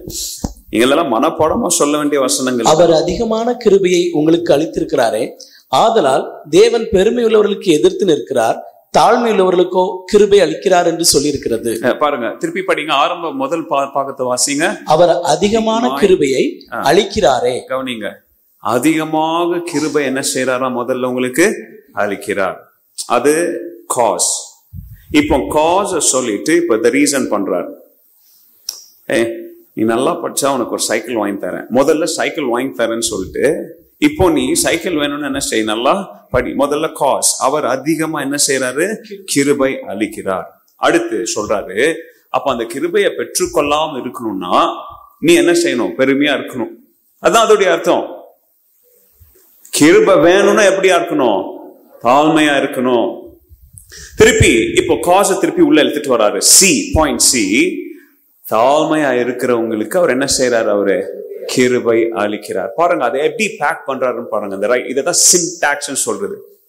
அகைன் டைம் இருந்தா நான் எக்ஸ்பிளைன் பண்ணிருப்பேன். நான் இதெல்லாம் எழுதிட்டு வந்திருக்கிறேன். அதை எப்படி பிரிச்சு அதை எக்ஸ்பிளைன் பண்ணி சொல்றாரு பாருங்க. அதாவது இங்க பெருமை அப்படின்னு சொல்லப்பட்ட கிரேக்க வார்த்தையுடைய அர்த்தம் வெறும் பெருமை கிடையாது. உங்களுக்கு அன்னைக்கு ஒரு வார்த்தை சொல்லி கொடுத்தேன், வேணும்னேன்னு சொல்றீங்க பாத்தீங்களா? என்ன சொல்றீங்க? வேணும்னே. அது இங்கிலீஷ்ல என்னன்னு சொல்லுவாங்க தெரியுங்களா? யாராவது சொல்லுங்க, இங்கிலீஷ்ல என்னன்னு சொல்லுவாங்க தெரியுமா? இன்டென்ஷனலி. வேற கரெக்டா சொன்னாங்க. இன்டென்ஷனலின்னு சொல்லுவாங்க. இல்லைன்னா இந்தியன் இங்கிலீஷ்ல சொல்லுவாங்க வாண்டட்லின்னு. அது ஆக்சுவலி அப்படி சொல்லக்கூடாது. வாண்டட்லின்ற வார்த்தையே கிடையாது. வாண்டட்னா வேணும். இங்க அந்த வாண்டட் போய் வேணும்னேன்ற வாண்ட்டுக்கு யூஸ் பண்ணக்கூடாது. ரெண்டும் வேற வேற. அதுக்குரிய சரியான வார்த்தை ஒண்ணு இன்டென்ஷனலின்னு சொல்லணும், இல்லைன்னா அவர் சொன்ன வில்ஃபுல்லி. சொல்லுங்க. அந்த பெருமை அப்படின்ற வார்த்தைக்கு உபயோகித்த, பெருமைக்கு முன்னாடி யூஸ் பண்ண கிரேக்க வார்த்தை வில்ஃபுல்லி. அதாவது வேணும்னே பெருமையா எவன் நடக்கிறானோ. இதுதான் இதுதான் நீ கற்றுக்கொள்ள வேண்டிய பாடம். பெருமைனா என்ன அர்த்தம் தெரியுங்களா? வேணும்னே அவன் பெருமையா நடக்கிறானோ ஆண்டவர் அவங்களுக்கு எதிர்த்து நிற்கிறார். சொல்லுங்க, யாரு வேணும்னு வாழ்க்கையில பெருமையா தன்னை குறிச்சு நினைக்கிறானோ, எனக்கு படிச்சிருக்கிறேன், நான் பிஹெச்டி வாங்கியிருக்கிறேன், நான் என்னென்ன படிப்பு இருக்குது, பிகாம் வாங்கியிருக்கிறேன். அந்த காலத்துல பிகாம்னா பெரிய விஷயம் இல்ல. அந்த காலத்துல 10வது நாளே பெரிய விஷயம். இன்னும் நிறைய பேர் சொல்லுவாங்க, நானும் அந்த காலத்து 10பா.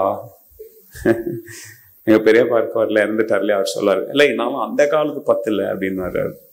அப்படின்னா அதுல அவங்களுக்கு ஒரு பெருமை. ஆமா, உண்மையா? ஓகே, அதனால அது பெருமைன்னு நான் சொல்ல. பட் அதான் வில்ஃபுல். அதாவது சொல்லும் போதே அதை என்ஹான்ஸ் பண்றதுக்கு இன்னொன்னு சேர்த்து சொல்லுவாங்க. கிஃப்ட் கொண்டாந்து கொடுப்பாங்க. என்னங்க இது உங்களுக்கு கிஃப்ட், ரொம்ப காஸ்ட்லி போனுங்க, சும்மா கொடுத்துட்டு போ. இப்போ காஸ்ட்லின்னு அதுக்கு என்ன ஆட் பண்றீங்க? இப்போ இதுதான் வில்ஃபுல் இன்டென்ஷனல். என்னது? யாரெல்லாம் வாழ்க்கையில வில்ஃபுல்லா ப்ரௌடா இருக்கிறாங்களோ, கர்த்தர் கவனிங்க, அந்த எதிர்த்து நிக்கிறார் அப்படின்ற வார்த்தை என்ன தெரியுங்களா?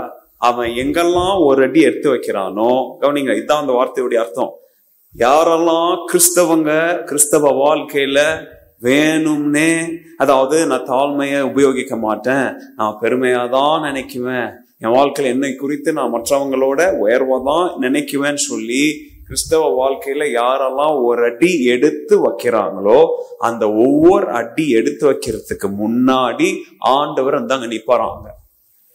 எதுக்கு? உங்களை தடையா? உங்களுக்கு அதுதான் அந்த வார்த்தையுடைய அர்த்தம்.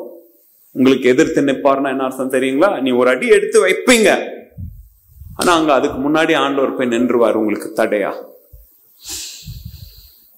வாழ்க்கையில நிறைய காரியங்கள் விளங்க மாட்டேங்குது, நிறைய காரியங்கள் நாசமா போகுது, நிறைய காரியங்கள் தோல்வியில போகுதுன்னா கொஞ்சம் மனசை செக் பண்ணுங்க. அதான் அந்த point. Humility is the foundation. கிறிஸ்தவ வாழ்க்கையின் அடித்தளமே என்னது? தாழ்மை. இதெல்லாம் உன்னதமான சத்தியங்கள். பட் என்னால சரியா அவங்க கற்றுக் கொடுக்க முடியல. எவ்வளவு புரியுதுன்னு உங்களுக்கு தெரியல. கிறிஸ்தவ வாழ்க்கையின் அடித்தளமே என்னதுதான்? தாழ்மை. அப்போ நான் கிறிஸ்தவ வாழ்க்கை வாழ்றேன்னு சொல்லி தாழ்மை இல்லாம நடக்கும் போது எதுவுமே கிறிஸ்தவ வாழ்க்கையில ஆண்டவர் செழிப்பா விளங்க செய்ய மாட்டார். ஏன்னா அங்க அவர் தடையா நிக்கிறாரு. தடையா யார் அனுப்புறாரு?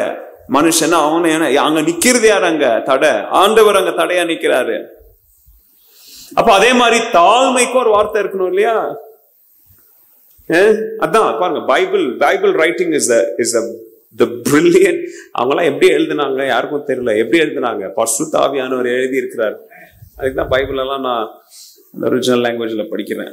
கவனிங்க, தாழ்மை உள்ளவனுக்கு ஆண்டவர் என்ன அனுப்பிக்கிறாரா? தாழ்மைனா எப்படிப்பட்ட தாழ்மை தெரியுமா? சும்மா தாழ்மை இல்ல, willingly humble. அதாவது தாழ்மையா இருக்கணும்னு இல்ல, வேணும்னு என்ன செய்யுது? தாழ்மையா யாரு இருக்கிறான்? வில்லிங்கா. சரிங்க, ஒரே சேர் தான் இருக்கு, சரி நீங்க உட்காருங்க பரவாயில்ல. இது வில்லிங்கா என்ன செய்யறது? விட்டு கொடுக்குறோம் இல்லையா? இல்லையா? அதான் வில்லிங். வேணும் நீங்க உட்காரலாம் இல்லையா? ஆனா என்ன செய்யுது உங்களுடைய மனசு? சரி இன்னொருத்தங்களுக்கு என்ன செய்வோம்? விட்டு கொடுப்போம். வில்லிங். யாரெல்லாம் வேணும்ட்டு, அதாவது எங்கெங்க சூழ்நிலை கிடைக்கிற வாய்ப்புகள் எல்லாத்தையும் அவங்க உபயோகித்து தாழ்மையை வெளிக்காட்டுறாங்களோ அவங்களுக்கு ஆண்டவர் கிருபை அளிக்கிறார்னா ஃப்ரீயா தரான். என்ன செய்யறாரா? ஃப்ரீயா. அதாவது கொடுக்கறதுனால அவருக்கு எந்த கஷ்டமும் இல்லை. எவ்வளவு தான்ப்பா உனக்கு கிருபை தருது அப்படின்னு ஆண்டவர் சொல்லவே மாட்டாராம். ஏன்னா அவருக்கு நோகவே அது வலிக்கவே வலிக்காது. ஏன்னா கிருபை அங்கிருந்து ஊத்திக்கிட்டே இருக்கும் உங்க மேல. He keeps on giving grace. Hallelujah. Pride இதெல்லாம் எழுதிக்காங்க is the enemy of true service. உண்மையான சேவையின் மனப்பான்மைக்கு நம்பர் 1 எதிரி யாரு? பெருமை. A humble heart will recognize all that we have. பாருங்க, அதை வாசிப்போம். 1 கொரிந்தியர் 4வது அதிகாரத்துல. உங்களுக்கு தெரியும், நீங்க வீட்டுல போய் வாசிங்க. பட் சுருக்கமா நான் சொல்றேன். அது என்ன நடக்குதுன்னா, பவுல் நம்மளை பார்த்து கேட்கிறாரு, நம்மளுடைய இருதயத்தை யாருக்கு நல்லா தெரியும் நீங்க நினைக்கிறீங்க? உங்களுடைய இருதயத்தை குறிச்சு யாருக்கு நல்லா தெரியும்? அதுக்கப்புறம் உங்களுடைய வாழ்க்கையில உங்களுடைய இருதயத்துல எதையாச்சும் நீங்க புதுசா கண்டுபிடிச்சிட்டீங்கன்னா அதுக்குரிய எல்லா கனத்தையும் நீங்க யாருக்கு தான் கொடுப்பீங்க அப்படின்னு சொல்லிட்டு இப்ப வராதீங்க. உங்ககிட்ட உங்க வாழ்க்கையில நீங்க வச்சிருக்கிற எல்லாமே உங்களுக்கு யார் கொடுத்தது? கர்த்தர் கொடுக்கலையா? question mark.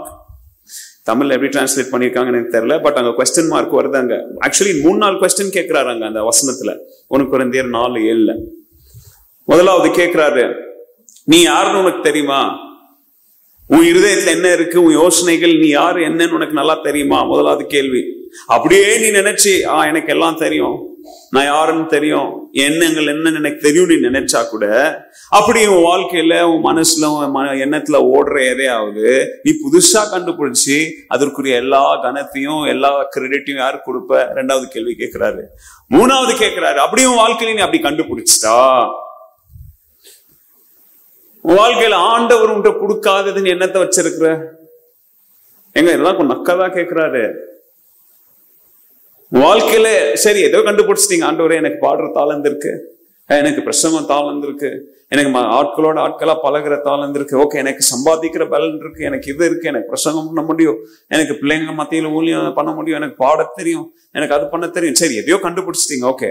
அப்படி நீங்க கண்டுபிடிச்ச ஏதோ ஒண்ணு ஆண்டவர்கிட்ட இருந்து வராதது ஏதாவது உங்ககிட்ட இருக்கா? நீங்களா கேள்வியை செருப்புல அடிச்ச மாதிரி இருக்கா? அஞ்சாவது அடுத்த கேள்வி கேட்கிறாரு. அப்போ உங்க வாழ்க்கையில உங்ககிட்ட இருக்கிற எல்லாம் each and everything அப்படின்னா நீங்க மூச்சு விடுறதுல இருந்து, நீங்க போடுற செருப்புல இருந்து, நீ விடுற மூச்சு வரைக்கும், நீ உயிரோட வாழ்றது எல்லாமே தேவன்கிட்ட இருந்து கிடைச்ச கிருபையின் என்னது கிஃப்ட் அப்படின்றத மறந்துட்டீங்களா? அல்லேலூயா. அப்படி கேட்டுட்டு அடுத்துல ஃபைனலா செருப்புல அடிக்கிறாரு. அப்போ இப்படியும் வாழ்க்கை இருக்கிற நிலைமை இல்ல, நீ வாழ்க்கையில போய் அர்த்தவனோட கம்பேர் பண்ணிக்கிட்டு, அர்த்தவனோட சண்டை போட்டுக்கிட்டு, அர்த்தவனோட போட்டி போட்டுக்கிட்டு ஏன் வாழ்ற கேக்குறாரா? அப்போ நம்ம வாழ்க்கையில இருக்கிற எல்லாமே இன்னும் புரியுற வார்த்தையில சொன்னா சொல்றாங்க இல்லையா, கடவுள் போட்ட பிச்சைன்ற மாதிரி நம்ம வாழ்க்கையில எல்லாமே தேவ கிருபையினால மூச்சு விடுறதுல இருந்து, தூங்குறதுல இருந்து, எழும்புறதுல இருந்து, சாப்பிடுறதுல இருந்து, பாக்குறதுல இருந்து எல்லாம் each and every கையாற்றம் பாருங்க, இந்த ஆற்றத்துல இருந்து எல்லாமே தேவ கிருபையின் அந்த கிஃப்டா இருக்கும் போது உங்க வாழ்க்கையில ஏன் மத்தவனோட உங்களை ஒப்பிடுறீங்க? அவன்கிட்ட அது இருக்கு, என்கிட்ட இது இல்லை, என்கிட்ட காசு இல்லை, என்கிட்ட இன்னும் இவ்வளவு பேங்க் பேலன்ஸ் இல்லை, அது நடக்கலாம், இன்னும் ஒரு சொந்த வீட்டை வாங்கலாம், அவன் வாங்கிட்டான், அவன் காரை வாங்கிட்டான், எதுக்கு இந்த ஏன் இதெல்லாம் சும்மா எதுக்கு உங்க வாழ்க்கையில கம்பேர் பண்றீங்க? ஏன் இன்னொருத்தனோட போட்டி போடுறீங்க? எதை குறிச்சு பேசுறாரு? தாழ்மை குறித்து. ஹியூமிலிட்டி, இதையும் எழுதிக்காங்க. Humility means seeing yourself rightly. அதாவது நான் யார் அப்படின்றத சரியான பார்வையில பார்த்தாலே தாழ்மையின் பார்வையா அது இருக்கும். அது நான் யார் அப்படின்றத சரியா பார்த்துட்டீங்கன்னா அது என்ன பார்வை? அது நான் தாழ்மையின் பார்வைன்னு கூட சொல்ல வேண்டாம், நீங்க உங்களை யார் அப்படின்றத உணர்ந்துட்டீங்கன்னா தாழ்மையின் மனப்பான்மை ஆட்டோமேட்டிக்கா அங்க இருக்கும். நான் யார, நான் என்ன நிலைமையில இருக்கிறேன், எங்க இருந்து வந்தேன், எப்படி நிக்கிறேன், எங்க போயிட்டு இருக்கிறேன், இதை நம்ம உணர ஆரம்பிச்சிட்டாலே மனசுல என்ன வந்துரும்? தாழ்மை வந்துரும். ஹல்லேலூயா, ஹல்லேலூயா. இரண்டாவது பாடம், அதாவது முதலாவது பாடத்துல பி சப் பாயிண்ட், நம்மளுடைய கிறிஸ்துவே நம்மளுடைய தாழ்மைக்கு சரியான உதாரணமா இருக்கிறாரு. அகைன் பால் தான் எழுதுறாரு பிலிப்பியர் 2வது அதிகாரத்துல. அப்பவே உங்களுக்கு 2 வசனத்தை சொன்னேன், இப்ப அது தொடர்ச்சி அடுத்த 2 வசனத்தை சொல்றேன். 2வது அதிகாரத்துல 6வது வசனத்துல இருந்து அப்படியே பார்த்துட்டு வந்தீங்கன்னா உங்களுக்கு நல்லா தெரியும் இந்த வசனம். அவர் தேவனோட ரூபமாய் இருந்து அப்புறம் தேவனுக்கு சமமாய் இருப்பதை கொள்ளையாடின பொருளாக எண்ணாமல் தம்மை தாமே வெறுமையாக்கி அடிமையின் ரூபம் எடுத்து மனுஷர் சாயலானார். என்ன பண்ணாராம் அவரு சொல்லுங்க? மனுஷ சாயலானார். முதல்ல என்ன முதல் வசனம் என்ன சொல்லுது? அதாவது தம்மை அது என்ன ரூபத்துல இருந்து?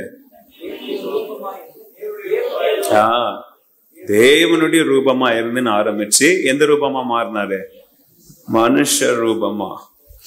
இது நீங்க நஞ்சன் கூட நினைக்கிறேன், ஏதோ ஒரு பைபிள் ஸ்கூல்ல வந்தவங்க உங்களுக்கு தெரியும். ஒரு வருஷம் இதுல இந்த ஒரு வார்த்தையில இருந்து உங்களுக்கு அங்க டீச் பண்ண நான் கெனோசிஸ் அப்படின்ற ஒரு வார்த்தை. நீங்க வந்தீங்களா? நீங்க யார் வந்தான்னு தெரியல எனக்கு. ஒரு வருஷம் அந்த பைபிள் ஸ்கூல்ல இதை தான் டீச் பண்ணேன். எப்படின்னு எம்டிட், அவர் தம்மை தாமே என்ன செஞ்சாரு? வெறுமையாக்கினார். அப்படின்னா என்ன அர்த்தம்னா, அவர் கடவுளா இல்லாமலாம் போயிடல, வெறுமையாக்கினார். அத ரொம்ப தப்பா இந்த இந்த இந்த நிறைய கள்ள உபதேசங்கள்லாம் இருக்கிறானுங்க, அவனுங்கெல்லாம் இதை இந்த வசனத்தை எடுத்து ட்விஸ்ட் பண்ணுவாங்க. அதான் ஒழுங்கா பைபிளை வாசிக்கணும். இந்த இந்த ஜோ விட்னஸ், அப்புறம் இந்த பாகாயி, அப்புறம் இந்த பரோசியா எல்லாம் திருடன்மா. இந்த வசனத்தை எடுத்து என்ன சொன்னா, அதான் தம்மை தாமே வெறுமையாக்கிட்டார் பத்தியா? அப்படின்னு அர்த்தம் என்ன? வெறுமையாக்கிட்டாரு. கடவுள் ரூபமே இல்லை அவரு. சொல்றாங்க அவர் யாரு இல்லையா? அவரு அதான் கடவுள் தன்மை எல்லாத்தையும் போயிடுச்சேன்னா. அதான் அந்த கிரேக்க வார்த்தையுடைய அர்த்தத்தை ஒழுங்கா படிக்கணும். அப்படின்னா என்ன அர்த்தம்? அந்த வசனத்தை உங்களுக்கு நான் புரிய வைக்கிறேன். அப்படின்னா அவர் தேவன் கடவுளோடு ஆண்டவரோடு இருந்தார் பார்த்தீங்களா? அதாவது அந்த ஈக்குவல் ஸ்டேட்டஸ், அவருக்கு இருக்கிற எல்லா தன்மை எல்லாம் ஈக்குவல் ஸ்டேட்டஸா இருந்தும், கவனிங்க, ஆரம்பத்துல ஒரு வார்த்தை சொன்ன தெரியுமா? அட்வான்டேஜ். என்னது அட்வான்டேஜ் யூஸ் பண்றோம் சொல்றாங்க இல்லையா? அத ஒரு அட்வான்டேஜா ஒரு பார்க்காதது நிமித்தம், என்ன சொல்லுங்க, அத ஒரு அட்வான்டேஜா பார்க்காதது நிமித்தம் அவர் அதை எடுத்து என்ன செஞ்சார் தெரியுங்களா? எம்டினா அப்படியே ஊத்திட்டு கடவுள் நான் இல்லைன்னு அர்த்தம் கிடையாது. அந்த தேவ தன்மையை அப்படியே ஓரத்துல எடுத்து வச்சுட்டு அவர் இந்த பூமிக்கு என்ன செஞ்சாரு? மனுஷனா வந்தார். That does not mean he stopped being God. அதாவது அந்த 33 வருஷம் அந்த பூமியில வாழும் போது கடவுளா இல்லாம வாழலாம்லாம் இல்லை. He was God. But point என்ன தெரியுங்களா? அவருடைய டிவைன் privileges, என்ன சொல்லுங்க, அவருடைய தெய்வீக ஸ்லாக்கியங்களை பரலோகத்துல என்ன பண்ணிட்டாரு? எடுத்து வச்சுட்டு தான் என்ன செஞ்சாரு? இங்க பூமிக்கு வந்தார், அடிமையா வந்தார். அந்த அந்த அடிமை அப்படின்ற வார்த்தை கூட உங்களுக்கு நான் அதை எக்ஸ்பிளைன் பண்ணியிருக்கிறேன். டூலோஸ், அதாவது என்ன அடிமை? சும்மா அடிமை இல்லை. அன்னைக்கு ஒரு மாசத்துக்கு முன்னாடி கூட உங்களுக்கு எக்ஸ்பிளைன் பண்ணேன் அந்த இயேசு கால கழுவுன சம்பவத்தை ஞாயிற்றுக்கிழமையில சொல்லும் போது. அதான் அடிமைகள்ல எத்தனாவது அடிமை? அது கடைசி அடிமை, பாண்ட் ஸ்லேவ். அது அந்த ரூபத்தை எடுத்து, அதாவது அதான் யோசித்து பாருங்களேன். ஒரு பெரிய அந்த ராஜா எக்ஸாம்பிள் தான் திருப்பி சொல்றேன். அந்த ராஜா இல்லையா, நாட்டுல தேசத்துல அவனோட பெரியவன் கிடையாது. ஆனா அவன் என்ன செய்யறான்? எல்லாத்தையும் கலத்தி வச்சுட்டு ஒரு டாவலை கட்டிக்கிட்டு என்ன செய்யறான்? ஊருக்குறா போய் என்ன செய்யறான்? எல்லாருடைய பிரச்சனைங்க, உன் வீட்டுல டாய்லெட் பிளாக் ஆயிருக்கா, அதை நான் கிளீன் பண்றேன். பண்றது யாரு? ராஜா. உன் வீட்டு முன்னாடி ஏன்பா கல்லு மண்ணா இருக்குது, சரி இதுக்கு கடப்பாறையை கொண்டு வா, நான் என்ன செய்யறேன்? செய்யறது யாரு? அதுக்கு செய்ய வேண்டிய ஆளுங்க இருக்காங்க, ஆனா அது எல்லாத்தையும் செய்யறது யாரு? அந்த காட்சி உங்க கண்ணுக்கு முன்னாடி வச்சுக்காங்க. So Jesus humbled himself to become a servant. இந்த வார்த்தை எழுதுங்க. இதெல்லாம் எக்ஸ்பிளைன் பண்ண வேண்டிய காரியங்கள். இதை எழுதிக்காங்க. True humility is not weakness. True humility is not weakness. It is ultimate strength under control. அதாவது உண்மையான தாழ்மை அப்படின்றது வீக்னஸ் இல்லை, பலவீனம் அல்ல. மிகப்பெரிய பலனை கட்டுப்பாட்டுக்குள் வைப்பதுதான் என்னது? உண்மையான தாழ்மை. புரியலையா? தாழ்மை என்றால் வீக்னஸ் அல்ல. தாழ்மைன்னா என்ன கிடையாது? பலவீனம் அப்படின்னு நினைச்சிடக்கூடாது. தாழ்மை என்றால் மிகப்பெரிய காண்டா மிருகத்திற்கு ஒத்த பலனை எப்படியா வச்சுக்கிறது? அடக்கி கண்ட்ரோல்ல வைக்கிறதா உண்மையான தாழ்மை. ஹல்லேலூயா. ஒரே ஒருத்தருக்கு தான் புரிஞ்சிருக்குது. இது எந்த மாடலு? இயேசுவின் மாடல். எந்த மாடலு? சொன்னாங்க, நீ தேவகுமார் தான் கீழே இறங்கி வா. வர்றதுக்கு எவ்வளவு நேரம் இருக்கும் இல்லையா? ஓ, நீதான் ராஜாவா, யூதன் ராஜாவா, இந்த முற்கீட்டத்தை கொண்டு வா. அவன் கொண்டாடும் போது அவன் கையை அப்படியே கிழிச்சு அவன் கை உடஞ்சு போற அளவுக்கு அவருக்கு அப்படியே அந்த பார்வை பார்த்து அந்த முழுகு பண்ணிருக்கலாமா? இப்படி கற்பனை பண்ணி பாருங்களேன். சிலுவையை தூக்கிட்டு போ அப்படின்னு அடிக்கிறாங்க, 6 நாள் அடிக்கிறாங்க. அந்த ஒவ்வொரு அடியும் அடிக்கும் போது அது இயேசு மேல படாம அது அப்படியே மிஸ் ஆகி அவன் மூஞ்சி அவன் வாயை கிளியிற மாதிரி பண்ணிருக்கலாம். கற்பனை தாங்க இதெல்லாம். ஆனா சும்மா இருந்தாரா? பைபிள் என்ன சொல்லுது? வாய் திறவாத. அதுதான் மிகப்பெரிய எல்லாம். நீ என்னையா சிலுவையில் அடிக்கிறேன்னு அவரு நினைச்சிருந்தாலும் எல்லாம் செத்துருப்பானுங்க. ஆனா அந்த வல்லமையை கூட என்ன செஞ்சாரு? கட்டுப்பாட்டுக்குள்ள. அதுதான் தாழ்மை. It is model, Jesus model. அதான் இயேசுவின் மாடல். ஹல்லேலூயா. ஓகே, பாடம் நம்பர் 2. இப்போ இன்னும் தாழ்மை பத்தி நிறைய நான் எழுதிட்டு வந்திருக்கிறேன், பட் சொல்ல. இப்போ அதை நம்ம சபைக்குள்ள எப்படி யூஸ் பண்ணலாம் அப்படின்றத மாத்திரம் நம்ம படிச்சுட்டு நம்ம போலாம். The heart of a servant in the church. சபையில் உள்ள விசுவாசியின் சேவையின் மனப்பான்மை எப்படி இருக்கணும்? அதுல எழுதிக்காங்க. பாடம் number 1, serving the church without seeking recognition. அங்கீகாரம் எதுவும் தேடாமல் சபையில் நாம் சேவை ஊழியம் செய்ய வேண்டும். எதை தேடாம சொல்லுங்க? அங்கீகாரம் தேடாம. அகைன் இயேசுவின் மாடல் தான். என்ன சொல்றாரு பாருங்களேன். மத்தேயு 6வது அதிகாரம் 3வது 4வது வசனம் உங்களுக்கு தெரியும். அது என்ன சொல்றாரு? யாராவது தேவையில இருக்கிறவன்னு நீங்க பாத்தீங்கன்னா அவனுக்கு கொடுக்கணும்னு நினைச்சீங்கன்னா என்ன நடக்கணுமா சொல்லுங்க? உங்களுடைய ரைட் ஹேண்ட் கொடுத்தா உங்களுடைய லெஃப்ட் ஹேண்டுக்கு அது என்ன செய்யக்கூடாதான்? தெரியக்கூடாதான். எவ்வளவு ரேடிக்கலான டீச்சிங். அதாவது உங்க ரைட் ஹேண்ட் கொடுத்தா லெஃப்ட் ஹேண்டுக்கு என்ன செய்யக்கூடாதான்? அதாவது அர்த்தம் என்னன்னா உங்களுடைய கொடுப்பது அப்படின்றது எவ்வளோ சீக்ரெட்டா இல்லையா? எவ்வளோ, அதாவது எவ்வளவு கண்ணியமா, எவ்வளவு கேர்ஃபுல்லா, எவ்வளவு சீக்ரெட்டா கொடுக்கணும். ஏன்னா கொடுக்கணும்ன்ற மனப்பான்மை இருந்துச்சுன்னா அந்த கொடுப்பதை யார் மாத்திரம் பார்த்தா போதும்னு கொடுப்பான். அவன் கர்த்தர் மாத்திரம் பார்த்தா போதும் அப்படின்னு சொல்லி கொடுப்பாங்க.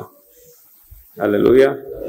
நீங்க நினைக்கிறீங்களா நம்ம சர்ச்லாம் நம்ம எதுவும் செய்யறது இல்லை அப்படின்னு சொல்லி? மாசம் மாசம் எவ்வளவு செய்யறாங்க தெரியுமா உங்க பிஷப்? ஆனா எதையுமே இங்க போட்டு நம்ம அதை செஞ்சோம் இதை செய்ய சொல்றது இல்லை இல்லையா? ஆனா ஒரு சிலருடைய தொழிலே இதுதான். என்ன தொழில? பைபிள் எவ்வளவு பியூட்டிஃபுல்லா ஆண்டவருடைய வார்த்தைகள். அதாவது அத கொஞ்ச நேரம் அதை எக்ஸ்பிளைன் பண்ற. ஆண்டவர் சொல்றாரு, நீங்க யாரோ ஒருத்தருக்கு, ஒரு தேவையில இருக்கிற ஒருத்தருக்கு நீங்க நன்மை செஞ்சீங்கன்னா, கவனிங்க வார்த்தைகளை கரெக்டா கவனிங்க. தேவையில இருக்கிற யாருக்கோ நன்மை செய்யணும், உதவி செய்யணும்னு நினைச்சீங்கன்னா அந்த தேவையை பாருங்க. என்னத்தை பாருங்க? அந்த தேவைக்கு உங்களால் என்ன செய்ய முடியும்ன்றத செய்யுங்க. பாருங்க, நீங்க செய்யறது, அகைன் நான் என்னுடைய சொந்த கற்பனையெல்லாம் சொல்ல, அந்த கிரீக் ரைட்டிங்கை வச்சு சொல்றேன். நீங்க செய்யறது எவ்வளோ அலங்காரமா இருக்குதுன்னு பார்க்காதீங்க. என்ன செய்யாதீங்க? எவ்வளோ அலங்காரமா இருக்குதுன்னு பார்க்காதீங்க. ஃபார் எக்ஸாம்பிள், ஒருத்தன் பசியில இருக்கிறான், செத்துக்கிட்டு இருக்கிறான். என்ன சரி தாகத்துல செத்துக்கிட்டு இருக்கிறான், சம்மர் இல்லையா? அவனுக்கு என்ன தேவை? அவனுக்கு தண்ணி. உடனடியா தண்ணியை கொடுக்கணும். நீங்க செய்ய போற அந்த செயல் எவ்வளவு அழகா, எவ்வளவு அலங்காரமா இருக்குது அப்படின்றதற்கு என்ன செய்யக்கூடாது? முக்கியத்துவம். அப்படின்னா அவனுக்கு ஒரு தண்ணி கொடுக்கணும் இமீடியட்டா. அந்த நேரத்துல எடுப்பா, ಫೇಸ್ಬುಕ್ ಆನ್ பண்ணுப்பா, ಲೈವ್ ಆನ್ பண்ணுப்பா, ಸ್ನೇಹಿತರೆ ಇವಾಗ ಎಲ್ಲಿದ್ದೀನಿ ಗೊತ್ತಾ ನಾನು, ಈ ರಸ್ತೆಯಲ್ಲಿ ಇವಾಗ ಒಬ್ಬನು ಸಾಯ್ತಾ ಇದ್ದಾನೆ. ನೀ சொல்றதுக்குள்ள செத்துருவான் அவன். ಅವನಿಗೆ ನಾವು ಈ ಕಾನ್ಸ್ಟಿಟ್ಯೂಷನ್ ನಮ್ಮ ಇದರಿಂದ ಅಂಬೇಡ್ಕರ್ ಸಂಘದಿಂದ ஏதோ ஒன்று, அதுக்கெல்லாம் அம்பேத்கர் சங்கம் வந்துடாதீங்க. நானும் அம்பேத்கருடைய ரசிகன் தான், பக்தன்லாம் கிடையாது, நான் அம்பேத்கர் ரசிகன் தான். எனிவேஸ், இப்படி இது அலங்காரம். அவனுக்கு தண்ணி தேவை, போய் அவனுக்கு என்ன செய்ய? தண்ணி கொடு. ஆனா கொடுக்கறது எவ்வளவு அலங்காரமா கொடுக்கணும் அப்படின்றது என்ன செய்யாதீங்க? கவனம் செலுத்தாதீங்க. செய்யுங்க, அவ்வளவுதான். தேவை இருக்கா? டக்குன்னு போய் என்ன செஞ்சிடணும்? செய்யணும். அமைதியா, யாருக்கும் இடைஞ்சல் இல்லாம என்ன செய்யணும்? செய்யணும். இடைஞ்சல்னா என்னது? நீங்க பண்ற அலப்பறையின் இடைஞ்சல். ரோட்ல பட்டாசு வெடிக்கிறது, ரோட மறிக்கிறது. இன்னைக்கெல்லாம் என்னது, எவனுக்கோ ஒருத்தனுக்கு பர்த்டே, அவன் ஏன் அந்த பர்த்டே பார்க்கும் போதே யோசிக்கும், இவெல்லாம் ஏன் பிறந்தான்? இவெல்லாம் ரோட்ல நடு ரோட்ல வந்து நிக்க வைக்கிறது, நடு 12 மணிக்கு பட்டாசு. எங்க வீட்டுக்கிட்ட எல்லாம் எவ்வளவு பண்றாங்க தெரியுமா? லிங்கராஜ்புரம். அதுக்கு தான் அது அப்படி நாசமா போயிட்டு இருக்குது லிங்கராஜ்புரம். சீரியஸா சொல்றேன், நான் என் வாழ்க்கையில பார்த்திருக்கிறேன்.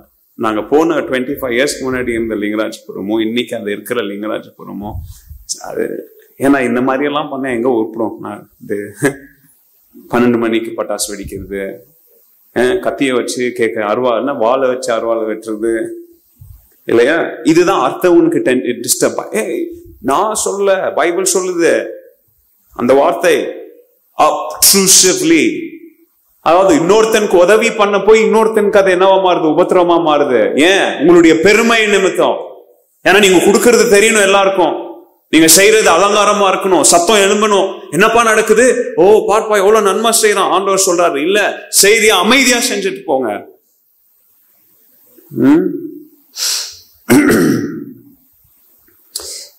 கவனிங்க, ஏன் ஆண்டவர் இதை சொன்னா தெரியுமா? பரிசேயர்கள் ஆண்டவருடைய காலத்துல, இயேசு வாழ்ந்த காலத்துல பரிசேயர்கள் எப்படி வாழ்ந்தாங்க?